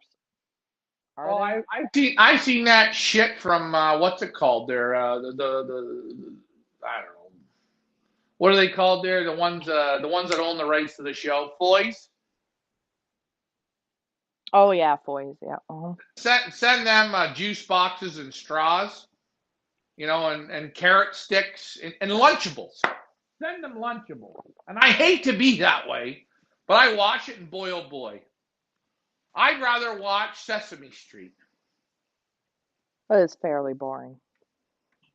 Boring. Oh my God. I've caught a few of them. I'm just like, wow. Yeah. Wow. But I'm not here to be the same as anybody, and I'm never going to be. And some people say I'm the Vince McMahon of pigeonry. I'm not the Vince McMahon. I'm me. I'm Ryan. I will give it Do you, my version, and I give it like we say at home, this is what me, Leah, and Richard, this is what we do. We bicker back and forth, and we bitch, and we moan, and we whine, and we do what we do, and we talk. And we bring it to you on this show. That's why you're on this show. Do you want me to kiss everyone's ass and be phony? I'm not going to be that way. Just like I said a while back, 99% of these pigeons in that one loft race are just show pigeons. Because I didn't say 99% of these pigeons need to be pulled and put in the ground, did I? That's what I should have said. What did I say? 99% of those pigeons, take them home and try them in the show circuit. They're not racing pigeons. No, but we got our ass handed to us with that comment. Oh, they couldn't be show pigeons. I went, and listen, I'm not knocking show guys. I'm not into showing pigeons. I'm not into a beauty pageant. I'm not into it. I'm not into it because why? It's all political. It's like figure skating. Look at the movie I, Tonya. Tanya. She was a hillbilly that didn't get points because she didn't have a fancy dress. Show pigeons is crap. My opinion. If you like show pigeons, that's a you thing. Not a me thing. Oh boy. If I got to kiss ass to all the judges, hey Gary, you're the best. You make a great bread pudding. Lance, your pulled pork was fantastic. Here, my wife gave you a special badge. Hey, Susan. Wow, the begonias are fantastic. Suck. You know what? I like Ryan. He's fantastic. He's super in my books. Fuck it. I ain't into that. No, I think show pigeons are beautiful. I love a good fancy. Give me some glitter, give me some frill, give me some fantail. I love it. I love that. I'd prefer that. If we were on the show ring circuit, I'd be way happier. But hold on. You know what I love when I go to a show? Because I don't know nothing. I'm not knocking the show. I think the show birds are fantastic. I like to go look at them. Right, but I don't want to knock the show people. I'm not knocking the show people. I'm just telling you, I could have said 99% of these pigeons should be put, or not 99, 95% of them, you can put them in the ground. Because they're not going to be that small percentage that have that next little bit of ness. That's what I'm saying. But I didn't say that. No, you said it in a more delicate way where you said they should be show pigeons. And people took offense to that. That are show people. Right. Because I always tell Ryan, look, you got to be careful what you say. People are going to say the wrong thing. They're going to take it the wrong way. And you said that and people took it the wrong way when really you meant they should be called. And I would never, ever be like, you need to promote that birds need to be called. Never. So he tried to say it in a more a politically correct way, and people took offense to it. So it's like, should we try and be politically correct, or should we just say it? It's the right thing to say. And you know what? It's a nice terminology. Turn them into a show pigeon. You know what? There are pigeons here. Black Wolf, he's not here no more. He flew off the roof, right? That pigeon, he had a nice little character to him. He was pretty. He was white with a black tail. He may have done great in the show circuit. Well, he wasn't a racing pigeon. We got lots of comments. The great debate this Friday has turned into the Pioneer Great Debate, brought to you by the Pioneer Club.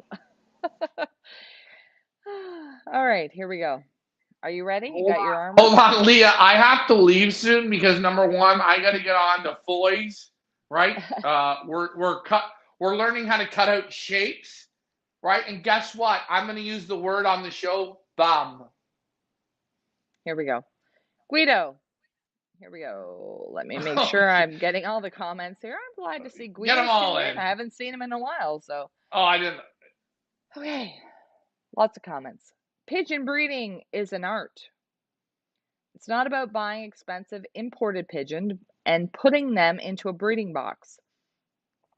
Pigeons have to be selectively bred to compete in their environment and the specific course. It takes a few generations to select and breed the birds that will excel on that specific course under your management. You can buy the best pigeons in the world, but if you do not know how to breed them and handle them, they will just be pigeons. I agree.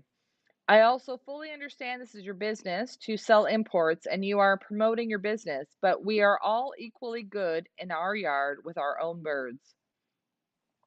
Established flyers do not buy imports. Really? They have their families. Come on. Hold on, I'm not done. They have their family that was developed to race their course on one-loft races they enter. They develop their own family to compete. And then he says, Ryan, please, Ryan, do not talk about something that you are totally uneducated about or have no clue about.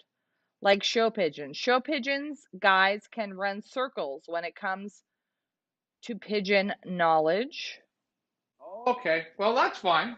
Phil says show versus go birds, surely a difference. We can all tell a nice bird, but if it can leave any home, then I look at them and think this could have been the winner.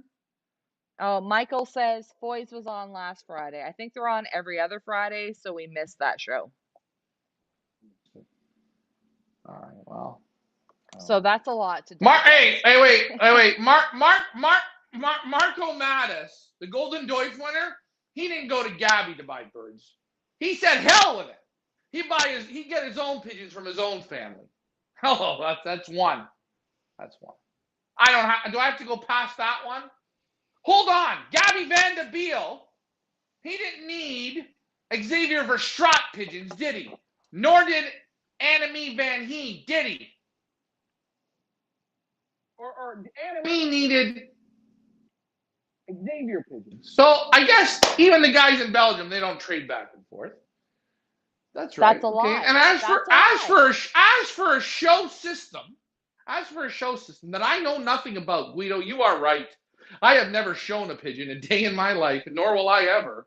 I won't have pigeons. Actually, the pigeons I show will be at my own loft, just letting them out and looking at all the imperfections in them. That's what I like. But please. Show? Anything? With the word show. Like figure skating? It's politics. Don't say it's not. Look at Tanya Harding, right? Look at her. Look at the movie, man. And it's a movie, and I know they juiced it up a bit, sure. Come on. I know nothing about it. I would never show a pigeon. Really? I like just looking at pigeons the way they are. I would never take a racing pigeon to any racing pigeon show. I'm not doing it. So I should stay in my lane there. But I'm pretty sure it's the same as beauty pageants, the little kid beauty pageants when they doll a 4-year-old up to make her look like she's 37. History repeats itself. What do I know? I'm not knocking show pigeons. No, I'm not. But I'm staying in my lane. I'm staying in my lane. Wait a minute. I will knock the way that shows are held here in Canada because I've been to pigeon shows, which I believe Guido has been at as well.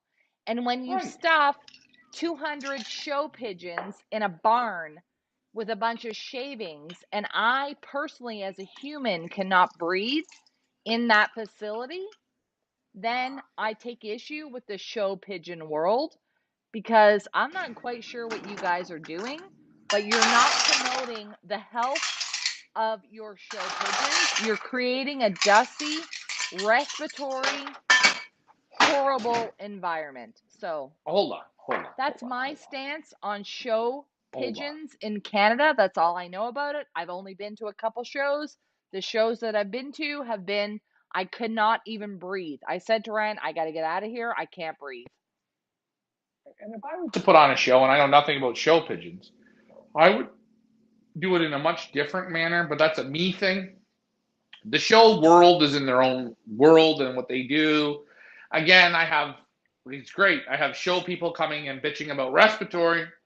I got show people bitching about health, lice, mites, more than anything I've ever seen.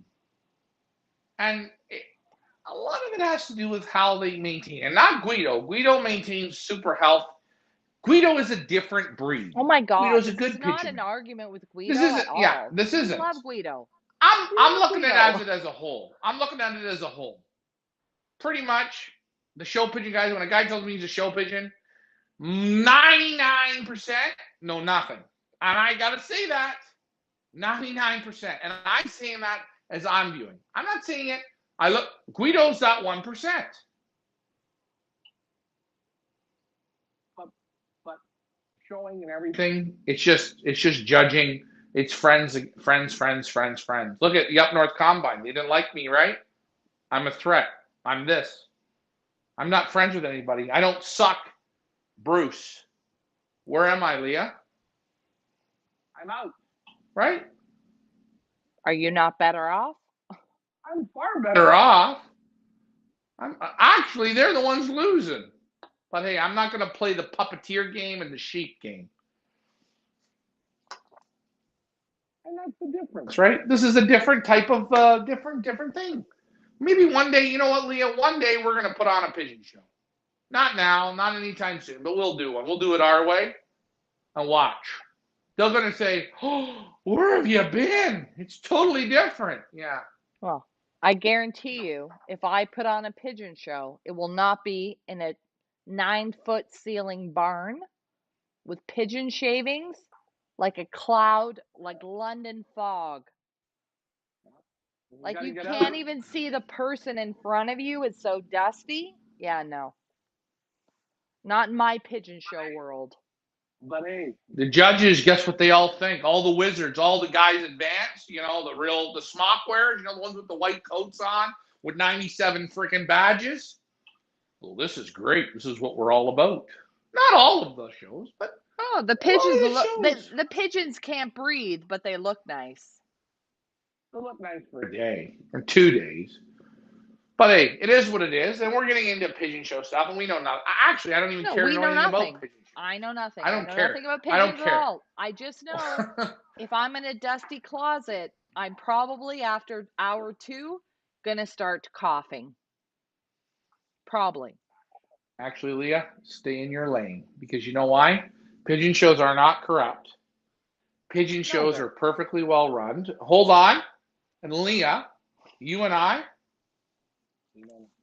That's what I like to say. I don't know anything. I'm giving you my small opinion on it. And from what guys say to me. And as for Europeans buying other European birds, I think you better look at the pedigree. Because they're not buying from Mike Gannis. I'm just saying. And they're not buying from Tony Alvis. And they're not buying from Robert Rohde. They're not buying from Ryan Zonigan, Guido. They're not buying from any of us. Guido, Adu Family Lofts. They're not buying from here. I have yet to see on a European pedigree a Mike Gannis somewhere in the back on the pedigree. In the front, I haven't seen it. When I see it, I'll let you know. The first auction I do when I have one of those in the pedigree, the winning bid will get an additional $1,000. Am I lying? Somebody send me a pedigree, a European, an NL band, a B band, a GB band. But boy, hold on. And it can't be Coline, and it can't be Peter Fox. It's okay. Send us one. Send me a pedigree that has an A. Send me a European pedigree that has an AU, a CU, or an IF band. I'll give you $100. That has done something. That has produced on a federation in Europe, in Belgium, Holland, Germany. That's it. It's got to be first or second generation. That's it. Don't tell me, show me. Show me. Good point. Because you won't see it. I've not seen it. I've been doing this 3 years, looking at every single pedigree. I've not seen one. Leah, the question is, what do you know? What do you know? I've What do not you know? seen one European pedigree that has an AU, a CU, or an IF country code band anywhere in the pedigree. Well, other thing you might want to say, and the argument is it'll happen, they can't send the birds there that easily. Now, I agree. They can't send them there that easily. But guess what? When it's that damn good and you need it that damn bad, like Mike said, we just put a sock, smuggle it across. I'd say bullshit to that, because Mike Gaines has been selling on Pipa for the last 2 to 3 years. Yeah. So we should see it at some point. We're going to wait for it. It's going to be like an epiphany. No, it won't be an epiphany. It'll be like it'll be great. And you know what? I hope it happens. Good for him if it does, because you know what? It's doing great. That's great things. That means we're expanding. The first time I get someone from Europe, like a Peter Vrays or an Alfred Van Zoren, that calls me up and says, I want that Tony Alves hen, or I want that Mike Gaines cock. I've been doing this with you for how many years? 3 years, 4 years, 5 years? Have you ever had a European that's asked you? I would really like. Listen! I wanted to put a booth up at Fugare, one of the biggest pigeon shows in Europe. And I had asked numerous European top flyers, what do you guys think if I bring the best from Canada and the United States here and put them on display? Do you know what they said to me? If you bring 50 pigeons, 30 pigeons, 20 pigeons, 10 pigeons, 5 pigeons, you will take them all home. We're not interested. They're Mickey Mouse. We were told that directly. You will just waste your time and your money. And by the way, we like you. We know you're hardworking. And you know what? I'm going to be honest. I didn't ask one. I didn't ask two. I didn't ask three. I asked about 15 of them. They all came back to that same answer. So, you know what? I don't know. Hey, Leah, should I gamble on it and see if it's true? Maybe we should, just for fun. Sorry, my mic cut out. But it's the truth. I'm sorry. Anyone who says, "Oh, well, it's a golf course and we're the same but we're different." The day that a European comes and says to me that they want to invest in a North American pigeon and want me to put the time in to take it to them in Europe, then I will say, all right, we've made it. I think and it's not knocking us here in North America, but we're not there. And I don't know if we're ever going to make it there. I'm not knocking. I'm just saying, when I say it, don't say I'm a horrible bitch because I said that. It's true. And it was the same thing. And like I said Hanson and Ulrich Lemons were here, and after talking with them for enough time, and after listening and feeling and listening and understanding, I had realized my Miss San Diego probably was the show pigeon. It's a smoke dream. Right. It's a lie. Hey, Leah. Listen, it's a lie we tell ourselves to make ourselves feel better. I top the combine. I have great birds. Sure, you do. Put it in perspective. I'm not saying you don't have great birds for your area, for your region, for the competition you're flying against. But don't discount when I say the Europeans are better. Just by the pool, they're better. Are you coming back? Where'd you go? Yeah, I'm coming back. We're now looking at the Fridge. fridge and the stove Yeah, and the ovens. it's okay. But you know, and this was what this was a great. This was a great. This was a great talking about it. It's great to agree to disagree to agree. And I like to get People fired up. if I get you Fired up, that means we're doing something. I'm not here to kiss your ass. I'm not here to be your friend. I actually don't care if you like me or you don't. What I do care is that you get involved and get fired up and make yourself better. And Guido That's what I says like. that he just messaged us a pedigree of yellow rosiers with an AU pigeon in it with Dave closing. All right, well done. You found one. Can you find me 20? Can you find me Good. 10? There you go. I don't think so. hold on. Hold on. Yelly Rose Ears Yelly Rose is related to Hubin. Dave Closing bought the most Hubin pigeons of anybody from Hubin. That's why the pigeon is there. Is Hubin? Who's Hubin? Is he from Arkansas? Where's Hubin from? Hubin's from.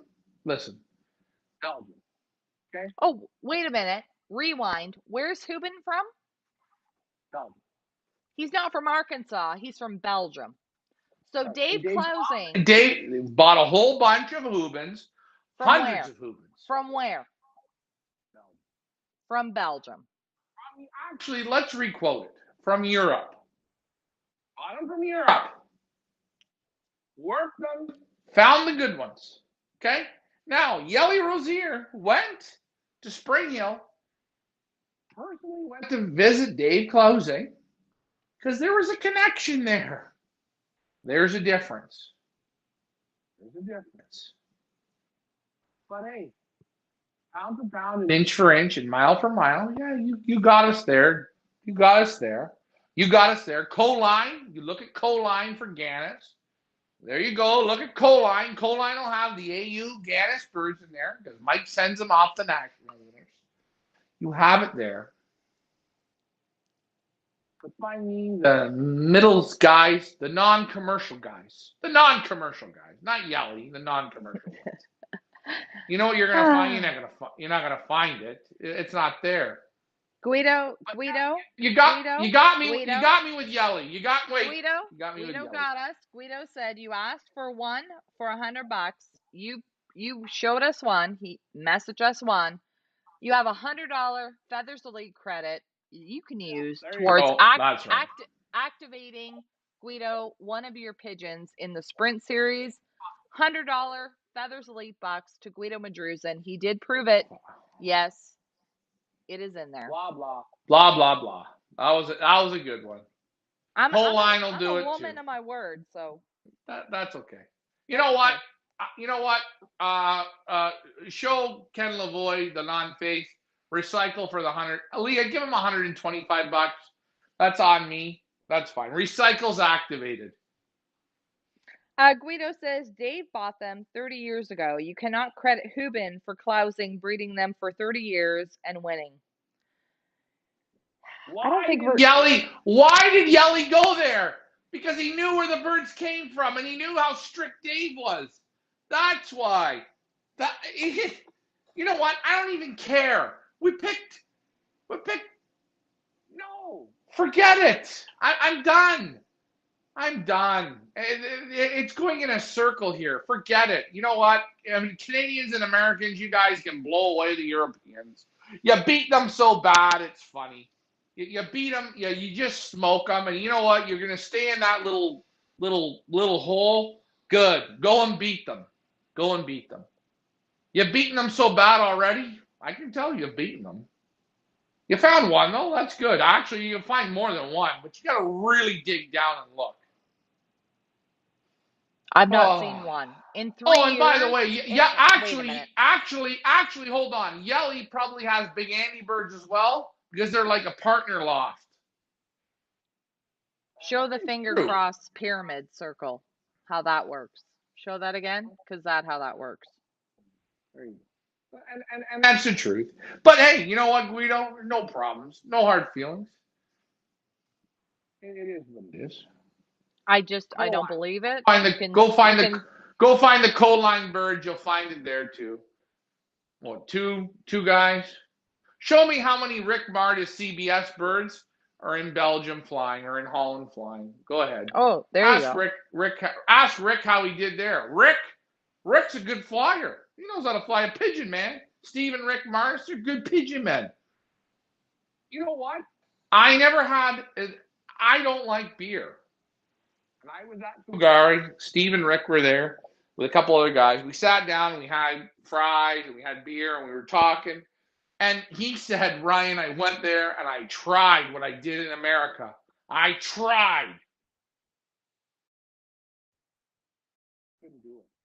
Couldn't beat it. I would beat, out of 10 races, I beat him once or twice. Or I wasn't like I was in America. I was nowhere near my American results. Wow. And I know he's a good pigeon man. And I enjoyed it. I enjoyed talking to him. But you know how great it was, Leah? To sit down and have a drink with somebody. Right. And he was honest. He said, yeah. I got smoked. Wow. I was a great soccer player. I'm shit. I got smoked. I'll tell you that. I got smoked because I'm nowhere. I was real good here. I was the best here. Couldn't beat me here. Take me to the big dance. Smoked. Why? Didn't have the nest. Didn't have that last little percentage. That's all I missed. The difference between being a winner and a loser? That much. You can't even see it. You can't smell it. You don't know where it is, but you have to have it. Guido says, never no hard feelings, just a discussion. That's why I know when Guido comes on, we can throw things back and forth because he does not take it personally, nor do we.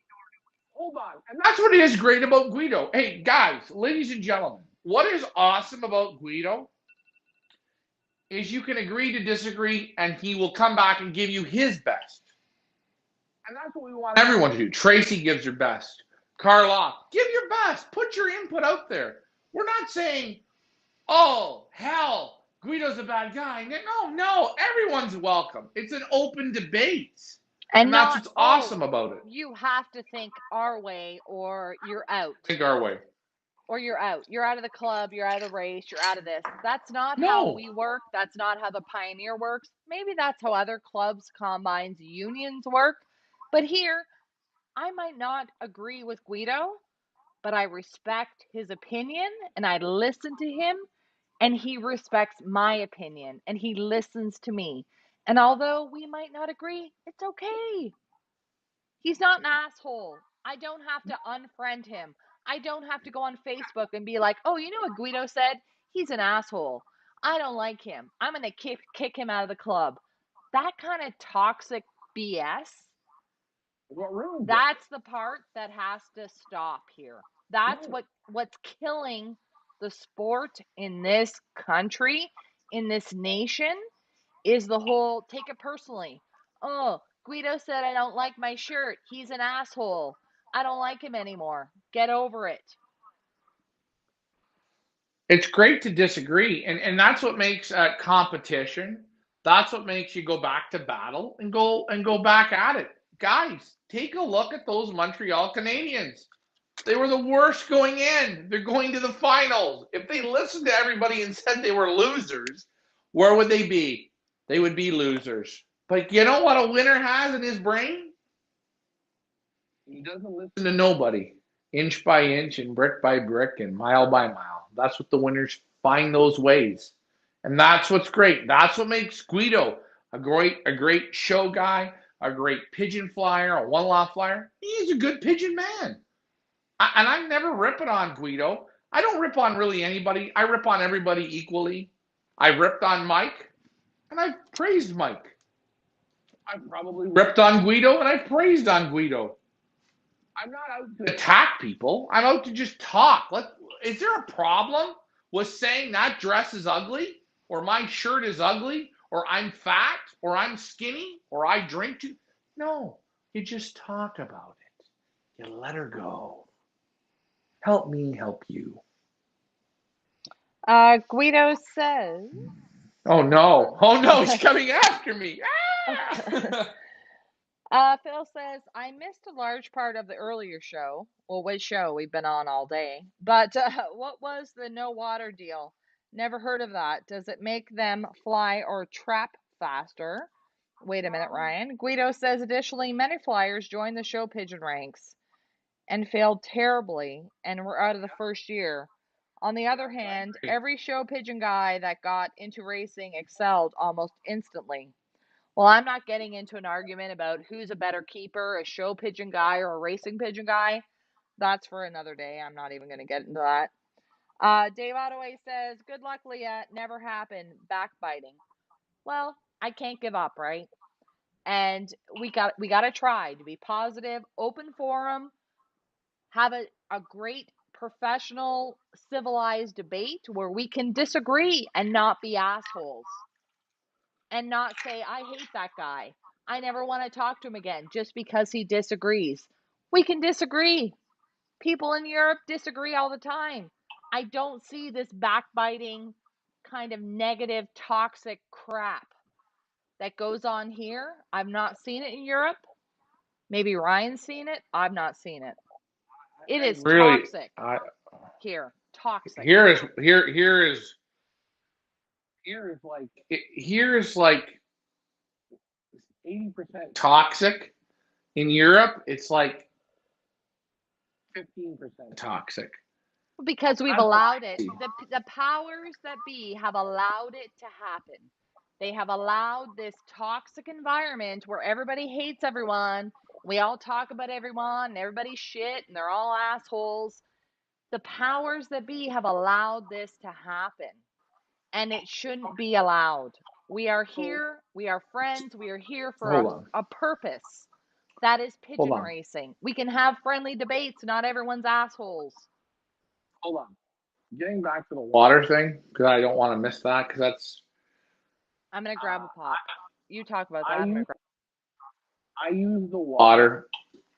The birds are out. I lock them out. I like to lock them out. I like to let everybody miss their home, which is their boxes, which they're all in there now in their boxes. I lock them out and they have water all the time.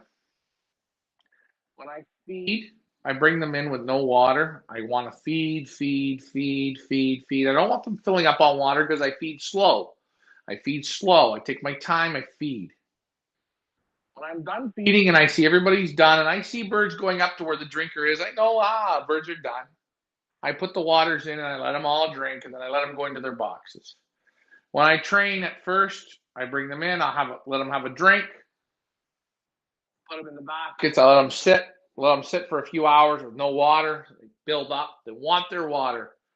It's an extra little bit of motivation. Motivation for feed, motivation for water, to come home, have a drink. Does it work all the time? No, it doesn't. Can it backfire? Sure, it can. That's what I do at first. As the birds get used to it and better at the training, I leave the water all the time. They understand the name of the game. I do it the way I do it. Not everyone does it that way. Lots of people probably don't. I do it. That's how I bake it. That's how I like it. That's how I found my results work okay. So that there with the water technique, and especially in the short tosses.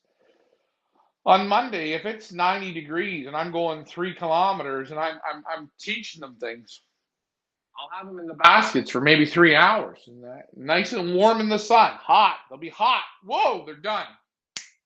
I want them to go up, have no starch, say, hey, I want to get home for water. They come home, they go in, the troughs are full. 10 liters of water there. Drink, oh, we're good. Up, reward home. You don't have to do that. It's how I do it. It's how I bake my cake. It's how I found it works for me. Other people are different. So that's my take on the water. We never withhold water, only during, at this point in the game, when you call them in to feed.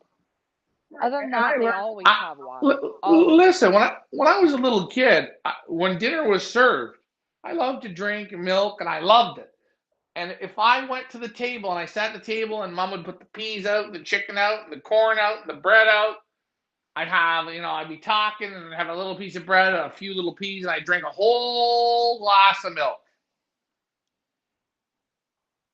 And then what would happen? I had no more room for dinner.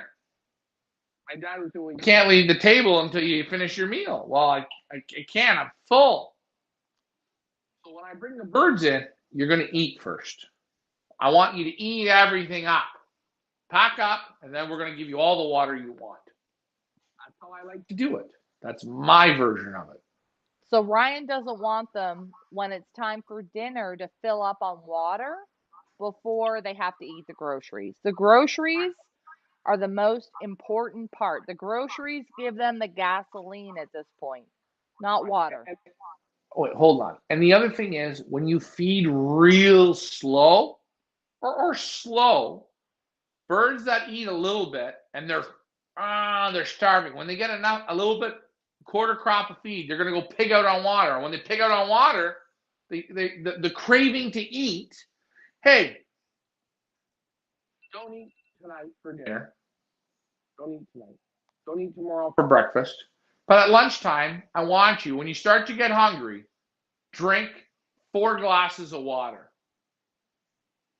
You're going to be full. I don't need to eat. It fills you up. Yes. And then at dinner, have a piece of little bread and another 3 glasses of water. And then the next day, do the same. Do the same. Do the same. You're slowly.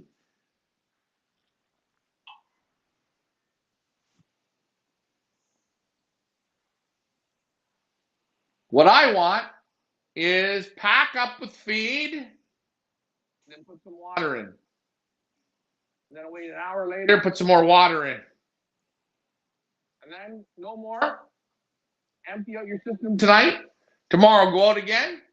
Pack up with feed. Some more water. Some more water. Pack up with feed.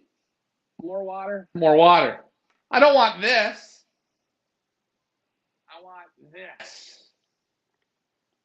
But that's me. That's what I want. I don't care. Whatever you want, go and do. I feed reindeer corn with a shit ton of reindeer dust on it. Dusty shit. Real dusty. You'd all laugh at me. Tell me the feather it puts on. Tell me how many of you have really done it. I can't buy that powder. That flour, I can't buy it nowhere. Versalaga don't sell it. Buyers don't sell it. None of them sell it. The reindeer corn, it has it. Am I lying? Proof's in the pudding. Michael Peevler says we forgot what the word respect means. We've forgotten a lot of things, I believe, in this country when it comes to pigeon racing. How to be respectful, how to be a good sport, how to be a man, a respectful man. A man in the 1800 sense, not in the 2021 sense.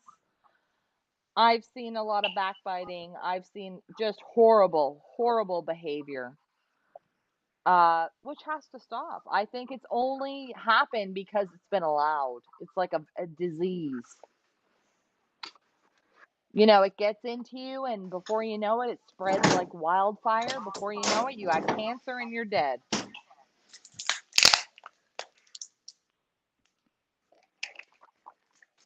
Phil says, thank you, Ryan. Exactly. Whatever works. My youngest son was like that. Drink up and then wouldn't eat. Dave says, Ryan, I like the way with water drinking versus eating food makes sense. Speaking of water, hey, on a good note, I know a new guy who got his young birds to jump 22 kilometers of water on the third toss, right over it, time-wise, had to. Good job. Dave says, I do it now. Reindeer corn, it's true. Nice feather, Ryan. There you go. Talking about the water, I believe you had a gentleman today or yesterday who came and said, like, water, it's not possible. Lake Ontario, they're cheating. Well, you know what? You always get a, you know, when I went to Europe to play soccer, the greatest thing I ever knew was what I didn't know. I had to believe in myself. When you believe in yourself and you don't listen to nobody, you will do it. But if I listen to this and that and that and this and his say that, saying I can't, won't, you'll never do it, you're a loser, blah, blah, blah. Once I listen to that, then that's what I will become, a loser. Pigeons cross water. Just train them to do it. Pigeons fly in heat. Train them to do Pigeons it. will fly in fog. Pigeons Train will them to do do it. it. They will do Train it. them. Look.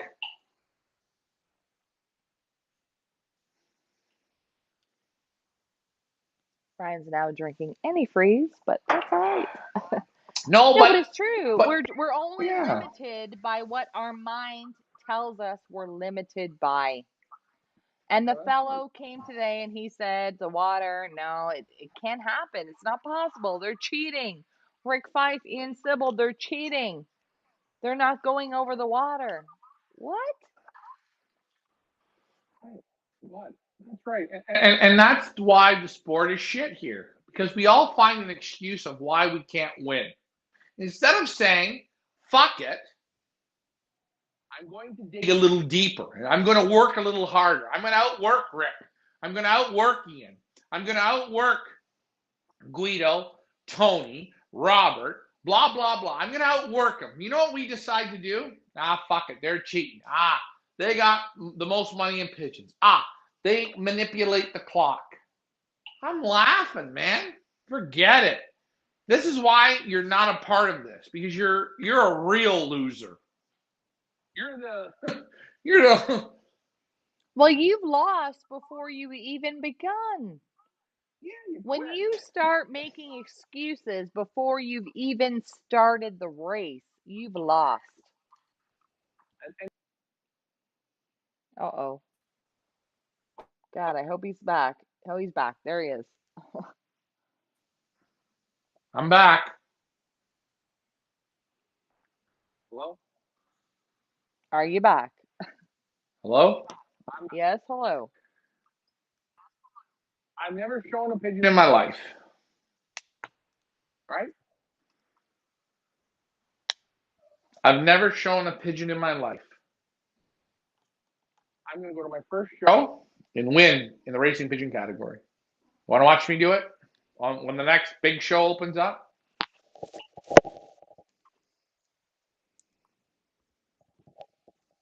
Anybody want to bet me? I'm ready. I got it won before I even start. Guaranteed. Guaranteed. Over, sayonara. Thanks for playing with me. I'll do it. And you know what? Guido. I'm going to use Guido because he's a show guy. I'll say, Ryan, you know what you're talking about. You're going to get smoked. No, that's not Ryan's mentality. Screw you all. I'm going to beat you all. I have to first think that going into it. If I think like a loser, I will come out with a loser result. Yep. You can't go into this thinking, I can't, I won't, it won't happen. You need to just do. You need to try and not be afraid to fail. But so many people are all afraid. Oh, blah. Well, why You're are they afraid of your afraid? shadow. Why are they afraid? Why? Because they've been shot down. Because they go to the club and somebody who's a smart ass, like, well, you're doing that, you're dumb. Why are you doing that? You need to do it this way. You're never going to get birds to come that way. We need to support each other. We're too new here. We're not Europeans. right? We have to support each other, help each other out. Don't be an asshole. And hey, by the way, If you ask a guy for your opinion and he gives it to you, you should, I hate giving people opinion, or they ask me for help, and I give it to them, and then they go totally off whatever. They go, well, why? Well, I'm blah blah blah. I don't know. Well, don't ask me then. Don't ask me for something if you're really not interested in it, or you don't have a debate on it or something. You know what I mean? Like that You know what? really annoys the How shit about out of this? me. How about just take the chance to listen? Listen to what the other breeder's telling you. Whether it's right, whether it's wrong, ingest it, listen. Can you imagine going to Emil Denny and he's telling you the way he trains his young birds? And you are going to tell Emil Denny, who's 83 years old, been in pigeons longer than all of us have been alive. I don't really think that's the way to do it. You listen, you absorb. Then you make your decision. Do I want to do the Emil Denny way of training? Maybe I want to bring a few ideas into my program, but you don't say to him, "What are you, dummy? What are you, stupid?" That's what I get here. When I go to Europe, it's not that way. I don't see it. I've Well, been there. I've been with you. I didn't see it's just a little Gerard bit. Koopman look at you and say, "You're a dumb asshole." What a dummy you are. Look at how you're handling that bird, you dumbass. But that's what happens here. well, yeah, It's a different beast. It was probably, I can go back to moments. I think great moments in my life. That big of a moment, Leah. Mm-hmm. Not big. Not even something you would remember. But we did the Emil Denny's tour, me and Ricky.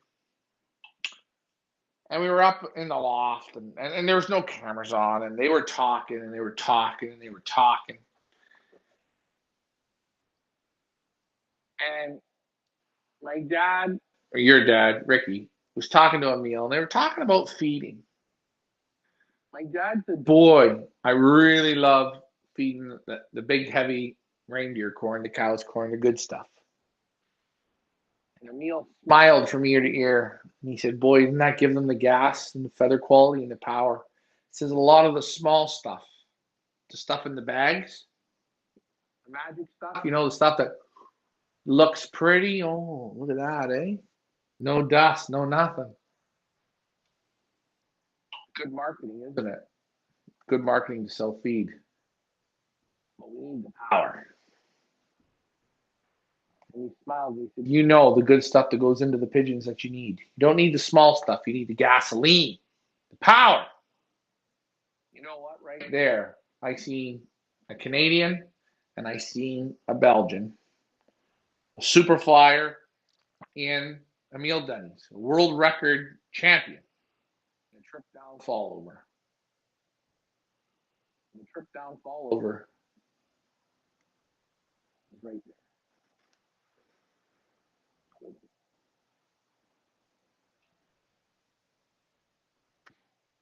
Right? But he didn't shoot you down. I'm sure you and dad had some ideas that perhaps he didn't agree with or he wasn't used to. Have you ever No, been to a I'm European I'm that made I'm you feel like I'm a piece of poo? no, Ever? I'm going to be honest with you. That day, right? I had never seen two pigeon men. They were literally, I thought they were brothers. Listening to the two of them, Dad and Emil, talk back and forth, and their beliefs and understandings, and small little crucial steps. They were. I actually thought, I'm like, I came out of there and saying that's got to be your twin brother, because you and him literally bake a cake identically. So my question to He you, never knocked us. No. He never knocked us. And I'm sure there was things he probably thought that we did differently. But none of them I have ever met have knocked anything I've ever said. I've Like, had Peter's have ratings you on our ever show. left? Have you ever left a European loft and been like, "Wow, that was horrible. I felt like a piece of dog crap after I left that." Compared to lofts in Ontario or North America that you've gone to where you've not felt like you were welcome, or they were like, not even a loft, but like a club meeting where people just, Yeah. you know how they I, jab? I'm not going to go with lofts because most of the lofts here I've been to have been very polite and very nice, but they're still different. They are still different. But as for clubs and shows and blah blah blah, yeah, It's a bit it's just different. it's a It's a different. bit It's a different. bit different. It's a bit different. It's for those of you who have not gone and experienced it, the only thing I can say is, like, when you go here to like a show or like a club meeting or a union meeting, and you go in there and you feel like you're like a real weirdo, like everyone looks at you like, who the hell are you? When you go to Europe, even though we are Canadians and we don't fit in, we never felt that. I never felt that. I went to Houghton. I went to visit Eugene Stabell, Gerard Koopman, whoever else we went to visit. I never felt like we were like, oh, you got like some kind of weird cooties. But here, it's like they look at you like you got three heads on. It's kind of weird. Carl Gavin Yeah. has a good point, which I'm going to get to right now. He says also another point is the system I use to raise pigeons may not work for someone else's pigeons. My dad and two brothers all do pretty well racing, and we all do things our own way. Right? But Sure. But remember, this, and I think what's great about Carl Gavin saying this is I can go and ask Eugene Stable how to fly, and he will give me everything. But at the end of the day, I don't own him. So I'm not him. So I'm always going to do something a little bit different. But probably between the Gavins, and I'll use the Gavins, there are a handful of small things that they all do the same. Each one has a different tweak here nor there. But there's a few things they all do are fairly close to the same. And I find that with a lot of the winners. They do a lot of the same things, but they're different things, but there's some key same things. And that's something that I've observed. Maybe I'm wrong, but that's great. Me and Richard, we do things two different ways. does that mean he's good? I'm all good, okay, but we still do things a bit different. I'm not Richard Zonigan. I'm Ryan. But that's I kind of can't weird. do it the same way. But it's kind of weird because you were mentored from dad. Dad does things a certain way. Backwards, whatever, forwards, whatever way you want to call it. He does it his way. But you don't do it the Crucial things same I've way. learned. Why? Why? Do you know the most crucial things I learned came from Ricky? I think the things that really mean something, the things I wouldn't live without, they came from Ricky. Am I being honest there? Is that a fair thing No, to say? I guess the key things, but you do things very different from him. And that's weird. It's kind of weird. Because you figure you're both like, you're his son, you would do things the same, but you do things literally, I can attest to it, completely different. My dad's on another planet compared to you. Oh, he's a very. I think he's a good feeder. I think he's a very good observer of pigeons. I think when I overanalyze, he kicks me in the side of the head and says, "Stop making an excuse. You have to come up with the solution." As the birds on the table outside there. Uh, there's a few. Maybe the tweaking stuff, I'm different. Yeah, I am different. I've learned some different things from different people, but I will tell you, if I could give him $1 million in pigeons of winning pigeons from best lofts. And if I could go out in these auction weekends and pick our favorites, Who would you put your money on? If I gave you 20 from the best of Europe and I gave Dad 20 from the best in Europe, who would you put your money on? Who would do better at the end of the day?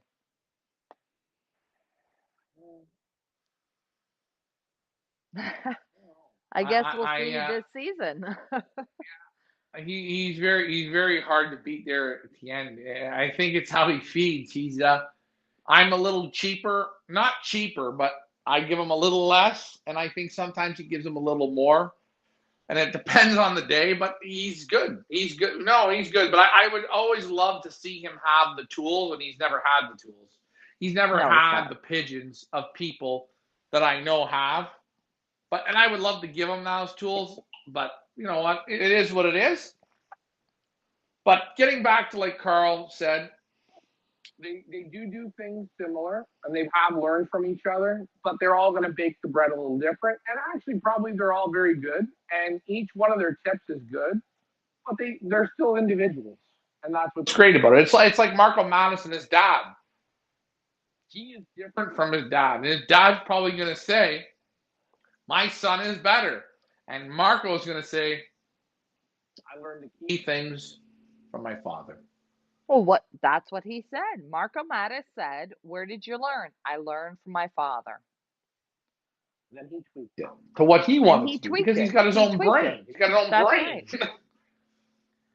So if anything, instead of saying European, Canadian, American, whatever, how about just, flyers that you kind of idolize or think they're doing great, take what they're doing and tweak it into your own program. I think that's what we're trying to say. I'm not saying, well, I am kind of saying Europeans are better, but just learn from them, right? Learn what they're doing, how they're tweaking, what their feeding schedule. You know what you're best to say? Learn from somebody that you think is better than you. There you go. There you go. Right. And it can be a Canadian, it can be an American. Start small, work your way up. Hey, he's the best guy in my area. Learn from him. Okay, he's the best guy in our province. Learn from him. Okay, he's the best guy in Canada. Learn from him. Okay, he's the best guy in North America. Learn from him. And when you're going to find out all the shit that you're learning, there's similarities from each of them. And I think the hard lesson we have to learn is just because you buy pigeons from Yelly Rosiers, okay, a cock and a hen, does not mean next season you're going to fly like Yelly Rosiers, okay? And if after next season you don't fly like Yelly Rosiers, it's not the pigeon's fault. It's not Yelly Rosier's fault. And we need to stop this like, oh, well, I bought off of iPigeon from Gallo Lofts and it didn't produce. What a piece of shit. You got to look within yourself, right? They're giving you the tools. You have to know how to use them. Don't blame who you bought them from. Don't blame the auction site or the breeder or the this or the that.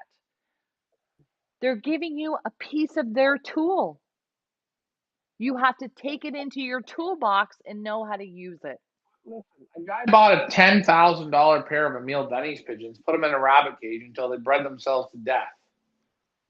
Is that Emil Denny's fault? Is that Feathers Elite Pigeon Auction's fault? Hold on. Is that your fault? Is that my fault?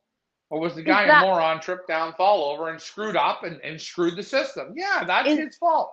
The pair's no good. They died. That's not the pigeon's fault. Okay? You have to look within. What are you doing? You're not giving them what the tools need. Like a flower. If you don't water it, you don't nourish it, you don't give it fertilizer, you don't take care of it, you know what's going to happen? I don't care how much money you spent on that plant. It's going to die. And here's the other thing. You're not going to put the work in. You're never going to get the result. That's what I'm saying. And the result means in the off season 150%, the breeding season 150%, The race season, 150%. 100%. Will not do it. You have to give more and more and more, and you actually are going to become a nut job trying to do it. But if you put that result in, You will. Like anything in life. if you want to be a bodybuilder, you'll be one. You want to be a professional athlete, you'll be one. But you got to go above and beyond, and you got to go to that 1%. And people like Emil, People like who? people like Ironcat, people like Ganis, they went to that level. That's why they're there. It's And a some luck. next. I know people don't believe it. It's next level. I was at the Stabell family household. They have literally a backyard as big as my living room. It is all pigeons. They live, sleep, breathe, eat pigeons. They live it. They breathe it. It's in their blood. I will never take that away from them. I will never say it's because of, oh, we advertised them. We did this. The results speak for themselves. I will not take that away from them. So, Guido, I kindly disagree with you. They're better Now, pigeon people. They eat, sleep, breathe it. Their whole family is embedded in it. You're gonna go all night because you're gonna get different wax. Come on. so Leah, now this was a great show, and we're going to wrap this up now because Richard is he's right. It will never end. This is a so I have to get going because I have to go up there and look at those birds up there. Richard's upset. I'm not upset. What I'm saying is, Yeah, we're not. There's a lot but of non-competitive European people as well. Of course. but And we if I can we put my point in there. we're understanding. That. Basically, the people in Canada, there's maybe not even 0.25% that wants to be competitive. Okay? Right. So basically, Okay. you know what? Put a basket of pigeons in your garage and look at them once in a while. You're not competitive. And buy That's fine. expensive I birds. get that. And if you got that in your brain, you Okay. ain't gonna make it. So hold I on. get that, but don't Wait, You want to have me on the show? don't. do you want rain to switch on now? And the you want to go other- on? No, but I'm just saying. I understand. Whatever Don't these knocks rain are, on the people other that people's think parade. they're pigeon flyers. Leah, he can't hear you. That's it. So we're gonna wrap this up now because we've gone on long enough and we set a complete record. I'm not Maybe saying that. think I they get am, that. but they're not. Wait, hold on. And Richard makes a good point. There's a lot of us out there that think I am, and you're not. And I'm going to make another point. A lot of you people out there, go buy another book. That's what I'm going to say. Go get yourself another book. Ricky's tip of the day is go buy yourself another book because you know how many you guys we meet that are book readers. Because there's a lot of internet text people readers, who text right? readers look things up in books, and he is feeling a little bit resentful because he's been doing this for 60 years, had birds since he was a baby, and he's like, I got guys who look shit up on the internet and they're telling me how to diagnose canker. I've been doing this for 50 years. Don't undermine me. And I get that. I give respect where respect. Internet cannot ever give the experience that Richard has, or Mike Vandriak, or Dave Ottaway, or Guido Madruzin, or any of you who have had birds longer than Ryan and I combined probably have been alive. I get that. So, this is what we're going to do. Great show. We set a record, which we're going to send that to the Guinness Book of Records.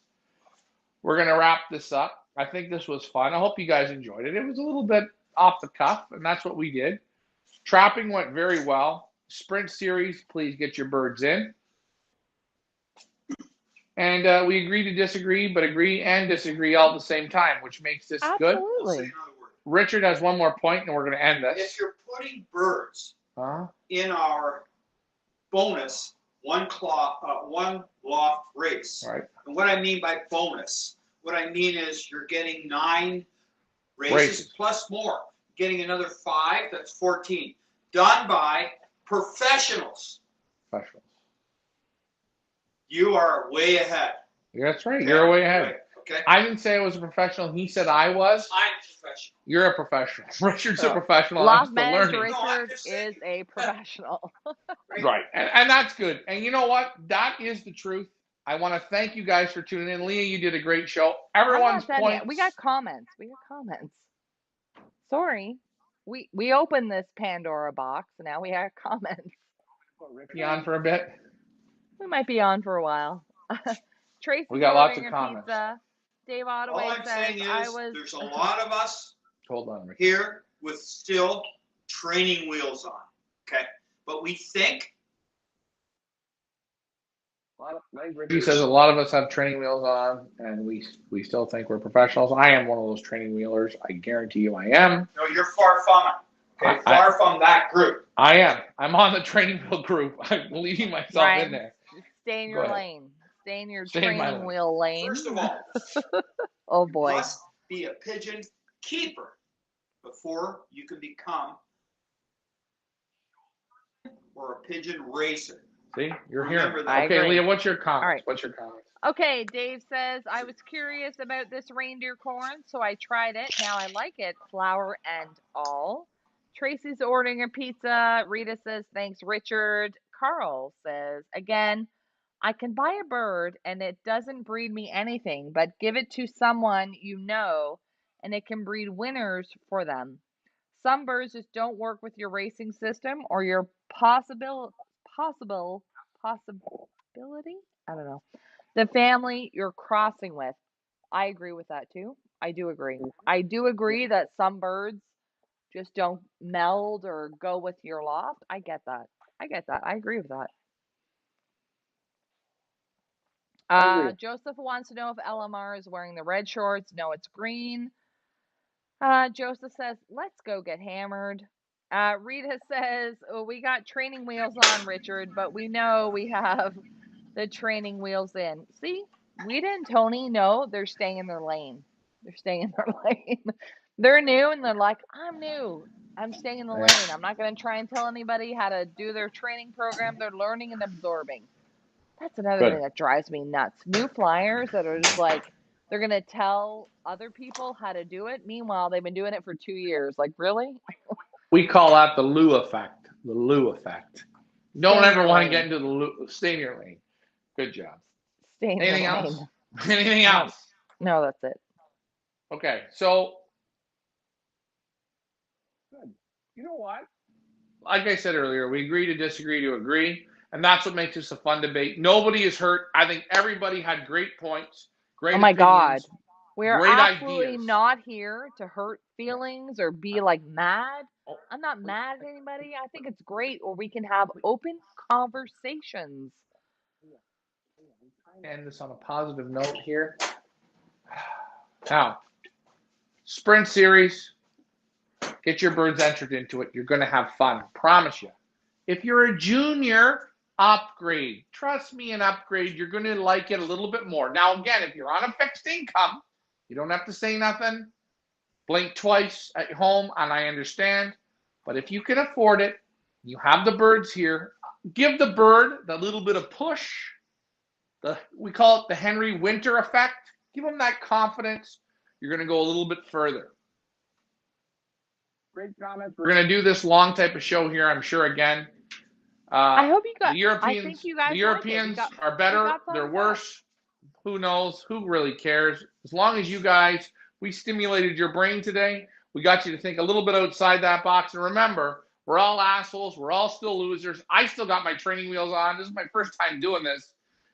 Leah, you did great. Everyone that commented, you guys were great. Inch by inch, brick by brick, mile by mile. The dogs are going to go nuts. Thanks for flying with us, guys. Leah, say goodbye. I'm done.